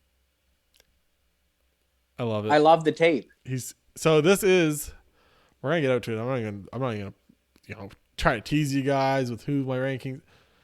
Rashawn Slate, the tackle out of Northwestern, is mine, Eric Murray's number 1 left tackle in the draft. That is just the way it is. Do I think Penei Sewell has maybe more of a higher ceiling? Potentially. I think he's got a lot of the physically freaky tools that you want to see out of a defensive tackle. But Rashawn Slate is so good. And like Trevor alluded to earlier, with him, I'm going to switch out that one, put it in there. There we go. Got the graphic down here. The man erased in 2019 because Northwestern, he sat out. He opted out for the 2020 season. He erased Chase Young in the Ohio State game. Ohio State destroyed Northwestern overall. Don't get me wrong. It was like 52 to like nothing or something like that. But it wasn't because of Chase Young. And it wasn't because of anything that Rashawn Slate did. And that's all you have to know is that the number 2 overall pick, one of the highest graded by PFF defensive ends coming out of college However, you have all these things that you want to say about Chase Young. Rashawn Slater erased him from the game. And that's all you have to know about how good this guy is. Okay, that's the episode. We'll talk to you guys. Oh, I'm joking. And even when Chase had him beat, he didn't have him beat. That's the best part. So if you look at that tape. There was one play, and Chase Young gets him, and he's got these nice little feet move, and he tries to go for like kind of an outside move. And all Rashawn Slater does is he grabs his left hand, and it goes center of the body on Chase Young. And now he's got him. As soon as you put that hand in the middle of the chest, there is nothing Chase Young can do. He's controlling him from every way. He is strong enough that he is able to control Chase Young, the number 2 overall pick in last year's draft, and just erase him from the game. And he's quick enough on his feet. He's just so talented. His base is so good. Like Eric alluded to, his base is so good. Like he's not too wide in his stance. Like Eric said, his side shuffle, I want to call it. Yeah. It's just all like his gravity, his center of gravity is just unreal. And he knows so like even when they get underneath, like I think Chase might have been Chase got underneath him one play and looked like he was gonna blow him up. Not a chance. Like Eric said, he just kind of leaned a little bit to the right, put his hand in like just off to the side a little bit on his chest, and it just pushed him over. Used his leverage against them. Wow. Like I was just like, holy fuck, how did you do that? That's one thing. So when like the play I was talking about, when he gets him with the left hand, he's holding with the left hand, but he's got leverage to the outside. But with where he's holding with one hand, he can get that. He's at the arm length now. Even though Chase Young has longer arms, he's got the arm length because of the positioning of where he is. Now, if he was trying to go with 2 hands in that play, you're kind of like, it's one of those things, you put your hands out, you kind of get pulled one way or another type of thing. But it's just like, he's just got him there. Now he's 6'3", so he's not the tallest. He's not 6'7" like a Trent Williams or any of these guys, right? He's 305, and some people say, oh, he's a guard. No, this guy is a left tackle. He did play right tackle in 2017 and 2018 before switching over to left tackle in 2019. Like I said, he opted out for 2020, so he didn't play 2020. But in 2019, here is his stat line, Trevor. I'm all ears, homie. He allowed 0 sacks, 1 quarterback hit, 5 hurries on 787 snaps. That's crazy. That is ridiculous. And you're thinking, okay, now, Eric, wouldn't you call that pretty consistent? That's pretty consistent. You also want to know who he played against? Because it's not like he's playing against, and I always say, listen, if anyone hasn't got it yet, I reference Appalachian State all the time. The reason I do that is because of the longest yard. Because literally in that, Adam Sandler says, every year you get a tune-up game and you play somebody like Appalachian State. And that's why I say Appalachian State all the time. He's a dick. It's because of the longest yard. But it's not like he's playing the Appalachian State. So here's some of the teams he played in 2019 where he had to be the left tackle. Nebraska, they're always usually pretty good and solid on the defensive side of the ball. Michigan State, same thing. They're usually pretty decent. How about Wisconsin? Yeah. Wisconsin, pretty good team. Elite on defense every freaking year. How about that? The Ohio State University, with a Chase Young, with how many other highly touted, defensive prospects over there. Bosa brothers. Everybody, right? And he's playing there in 2019 against Chase Young, and he races that guy. Iowa, pretty good. Purdue, yeah. Minnesota, yeah. Like, these aren't slouch of teams. Yes, he had a couple games against teams that maybe weren't as good, right? Like in Illinois and a couple of these other places, but well, actually, we should mention he shut down. He did a really good job against Buffalo's. What was it? 2nd round pick out of Iowa. I'm trying to think of that defensive end's name. Yes, we should bring that up because he is another guy who didn't play well or got his ass handed to him. Whatever way you want to look at it. Nobody did. Like he killed him. He's so good. He's got those quick hands. So like I said, he'll get up into the guy. He wants to get his hands on you. That was my problem with Penei Sewell, is that sometimes he doesn't go at you. Where Rashawn Slater is like, hey, I get my hands on you, and now you're gonna go wherever I want you to. And I find he adjusts well too. Like, whether it's a power guy or a speed guy. It's pretty cool. Right? Yeah, because he doesn't always put his hand, like if it doesn't work with his hands on him right away, like he adjusts. I find he's just a smart player too. Like, and I love his base. Like I said, like it just seems like everything starts from your core, right? And he's just like you said, he just doesn't get beat, man. And he, even if it's not pretty, he seems to find a fucking way to get it done. And he's a great player. No, to me, like I said, I don't. He's not getting hyped enough. I think his floor is like. Here. Yeah, I think he's he's a can't miss. Is so fucking high. Sick player. And like I said, maybe you can say Penei Sewell at Oregon, maybe he has a higher ceiling. And guess what? It's because the guy is 6'6" or 7", whatever the hell he is, 330 pounds, and he's athletic as all frick. So like I said, there is a chance that, I said he may become the better prospect and the better player overall down the line, potentially. But Rashawn Slater is like, to me, and they've talked about, a report came out that the Chargers think either one of Slater or Sewell will be there for them at 13. And do you want to talk about somebody's pants getting tight? That is, man, that seeing Slater, if he drops down to number 13 to the Chargers to be the left tackle for us, I will be so... A decade? Oh, man, I will be so excited just to see, like, they've just done so much Justin work. Herbert? Woo! They've literally just spent so much money on the interior of that offensive line with Corey Linsley and the other two guards that they picked up. You're building that team the way that I always wanted to see the team built. Like I said, me and Trevor are very much aligned with this. You build from the trenches. You want to have inside a good quarterback. Out. Tom Brady never got pressured this year. Guess why? Because he had Tristan Wirfs on the right side. He had a fucking sick line. He had Jensen and all these other guys in the middle, and they were rough and tough. And Tom Brady didn't have to worry about getting hit for the most part, right? Like, it didn't happen often. And you look, and I talked about this on the last episode too. The two highest ranked quarterbacks in both college football and the NFL, Patrick Mahomes and Trevor Lawrence, both of them lost this year, and both of them lost because their offensive lines were dog shit in those games, and they were pressured so much. It doesn't matter who your quarterback is. Literally, it's the MVP Can't do it by from yourself. The year before, Can't and do it by is yourself. The first overall pick in the NFL draft. If you can't stand back there, can't stand. You can't run forever. And if you don't have time to throw, you're not going to win. And that's why you build in the trenches. And Rashawn Slater is going to give you that chance. There is no doubt in my mind that this guy is going to be an amazing player. If I was Cincinnati, I would take him. And if not Cincinnati, Miami. Like, it's just, I don't care who it is. And then if it's not them, then you get him in Detroit. Like, whoever isn't taking a quarterback should be picking up this guy. Now, I understand there's guys like Jamar Chase, and I understand there's Kyle Pitts in the world. They're sexier picks is what Eric's saying. They are, 100%.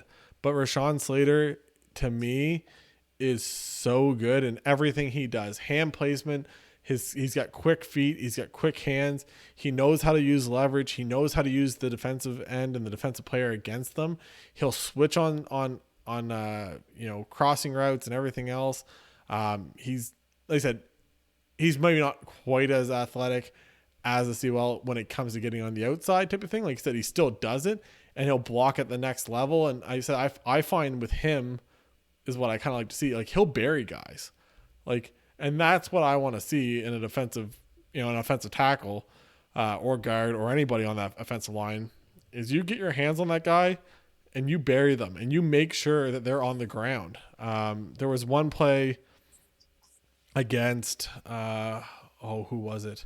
But it was one of those things that maybe it was Chase Young again, but he gets the guy and he's coming in and he's just bully balling him, and then all of a sudden, like, they're behind. He's doing the opposite of what Sewell I found did a couple times. He's looking at the defender. He's still got his back to the quarterback, and all of a sudden he's on top of the defensive player because he's now driven him into the ground. Like, you just, on him. It's what you want. He's strong, he's physical, and I think, like I said, if he was 6'5" and 310 or 315, maybe he gets a little more. I said maybe it's because he's only 6'3", but I said, to me, the guy has everything you could want in an offensive tackle. You can put him at right. Say if you had a good, if you're, say, the Bengals, and you say, look, we got the guy we took 2 years ago, Jonah Williams, we have him at left tackle. We really like how he developed last year playing over there. Maybe then you move him over to right tackle, and at that point type of thing, maybe, like I said, he can do it. But like I said, if it's another team, like I said, I wouldn't hesitate to put him at left tackle and just watch him go and watch and let him do his thing, boy. Yeah, he'll be, like I said, I don't know if it's high praise to say somebody like a Joe Thomas or Joe Staley, or go through the list of Pro Bowl offensive left tackles, right? But at the end of the day, I think this guy is going to be very Orlando. good. Was it Orlando Pierce for the Rams? Pace for the Rams. Pace, he was a beauty too, man. Like I said, just you just line up and that, okay, on that left side, I got nothing to worry about. Like I said, he's going to still have tough competition, right? No matter where he goes, you got guys like Von Miller and Bradley Chubb and Myles Garrett and Joey Bosa, and you have all these different guys in the league that are out there every day. The best of the best, man. The best of the best. I'm not saying that he'll never get beat, but like I said, he played against some very good defensive teams, some stingy teams in college. And like I said, you heard it, 0 sacks, 1 quarterback hit. Really good competition. And 800 snaps, essentially. So that's all I can say. Was there anything else you saw about him that you liked, or? No, like I mentioned what I wanted to say. Like it really, like when he looked at a position, turned around, he wasn't, like, he still managed to get, he was, but he still managed to get it done. Yeah. He's so good with the leverage, like Eric, you alluded to. He just seems to be able to guide people. Like when he looks like the most important thing is when he's beat, he's not beat. And if you can do that in the NFL, you're going to get paid a lot of money. Yeah. And you're going to have a very good career. When I say beat, like he's just like, he's awkward, or he stood up, he's back like that. That's like an enemy of the offensive lineman. But he can recover from it. But he's got such a good center balance in his stance and everything that he makes it work, and it's very incredible. Like sometimes it's not sexy, but it works. The picture I actually put up is actually from, I realized it's from must be from 2017 or 2018, because he's actually playing right tackle in it. He's not playing left tackle, but oh really? Which is kind of funny. But like I said, to me, I think he's good. Like I said, if you want to put him at guard, you can too, right? Maybe that's what you do with him. Oh, that'd be a waste, though. I think. No, yeah, but I said I think overall. But if it's somebody like a Cincinnati that just wants to, they don't want to add a weapon, they just want to protect Joe Burrow, because I know Adam brought it up on the last podcast. They just signed Riley Reif, which I don't think that wouldn't stop me from doing it, right? But exactly, if you put him at left guard instead, leave Jonah Williams out there at left tackle, and if you think that.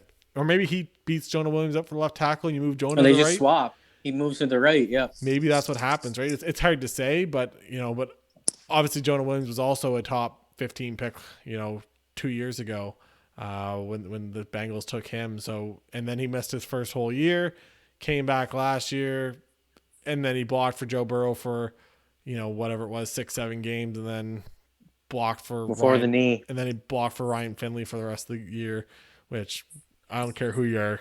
You're not going to look good blocking for that team. So, but yeah, like I said, to me, the number one offensive tackle in this draft is him. And, yeah, like I said, I will stand by that. Your boy. And we'll see. Like I said, maybe I'm wrong. I've been wrong before. But I don't think not in this case. I think this one I'm pretty on. Even last year. I think they're both going to be good. Yeah, like I said, it may not be. I think it's these two, and I think it's a drop off, because I think you're into Darisaw and Elijah Vera Tucker and all these other guys. So I think it's a drop off after these two, where I found last year you had Thomas, Becton, Wirfs, Wills Jr.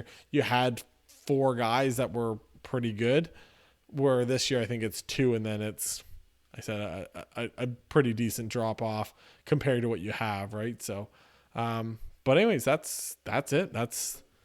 That is the draft coverage for this episode. Sweet. It was good. Trevor. And a little bit of Leaf talk too, hockey talk early, sorry. So yep. Just a couple trades out there that we touched on. So I think it was a all around pretty good episode, don't you, buddy? I got the TV on over there still. I seen the Colorado Avalanche are up 2-0 on the Ducks. Maybe that might change by the time you guys hear this. I think this will probably only go up on Tuesday, which if you guys are hearing it, you already know this whole thing. But I said, make sure you guys check it out, whether it's on here, whether you want to check out the stuff we do on YouTube. Like I said, we have an entire playlist. I'm going to be uploading probably probably 2 a day for the next week or so. We did 6 just the other day with Adam for prospects. We just did 6 here, so we're going to try to do double up. Try to get 2 a day every day for the prospects. That'll bring us to next week. So make sure you guys check that out. There's an entire playlist for that. You guys, if you want to go back and listen to us and what we had to say about last year's prospects. I talked some shit about Justin Herbert. Not going to lie to you guys. A lot of shit, people. It wasn't Trevor a lot called of that one well. It wasn't. Trevor called that one Trevor well. did. He was a beauty. But I stand by what I said, and I will say that till the end of time. I think that he was a good prospect. I thought he had, and I agreed with you on a lot of stuff. I just saw it as, trade him to New England, boy. Trade him to New England. I just said I thought it was 6 overall. It might be a little bit high. Apparently, I was wrong on that, but I thought he had a lot of potential. But like I said, there's him. We broke down a bunch of the tackles, Jeff Okuda, the receivers. So if you guys want to go back and see how much of how smart we are, you can check out that stuff too. Or how much of a donkey we are. Yeah, there's a lot of one extreme to another, boy.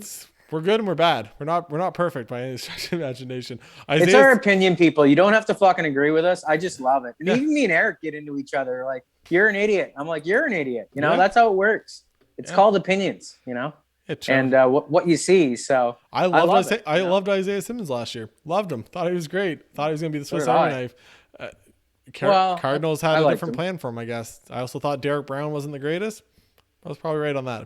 I thought he wasn't worth the top 10 pick.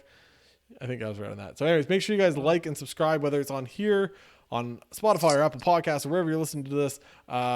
Stitcher, maybe? Like I said, there's a bunch of different spots where you can listen to this. I appreciate all you guys for that. Make sure you check us out on YouTube. We do stuff like this for podcasts, breakdown of draft prospects. We'll have mock drafts later on when it gets closer to the draft. We have a lot more. We got Justin Fields to talk about. We got Jamar Chase. We got Trevor Lawrence. Heard of him? Do you guys do Pitt yet? We got Kyle Pitt for Trevor. We get to talk about him.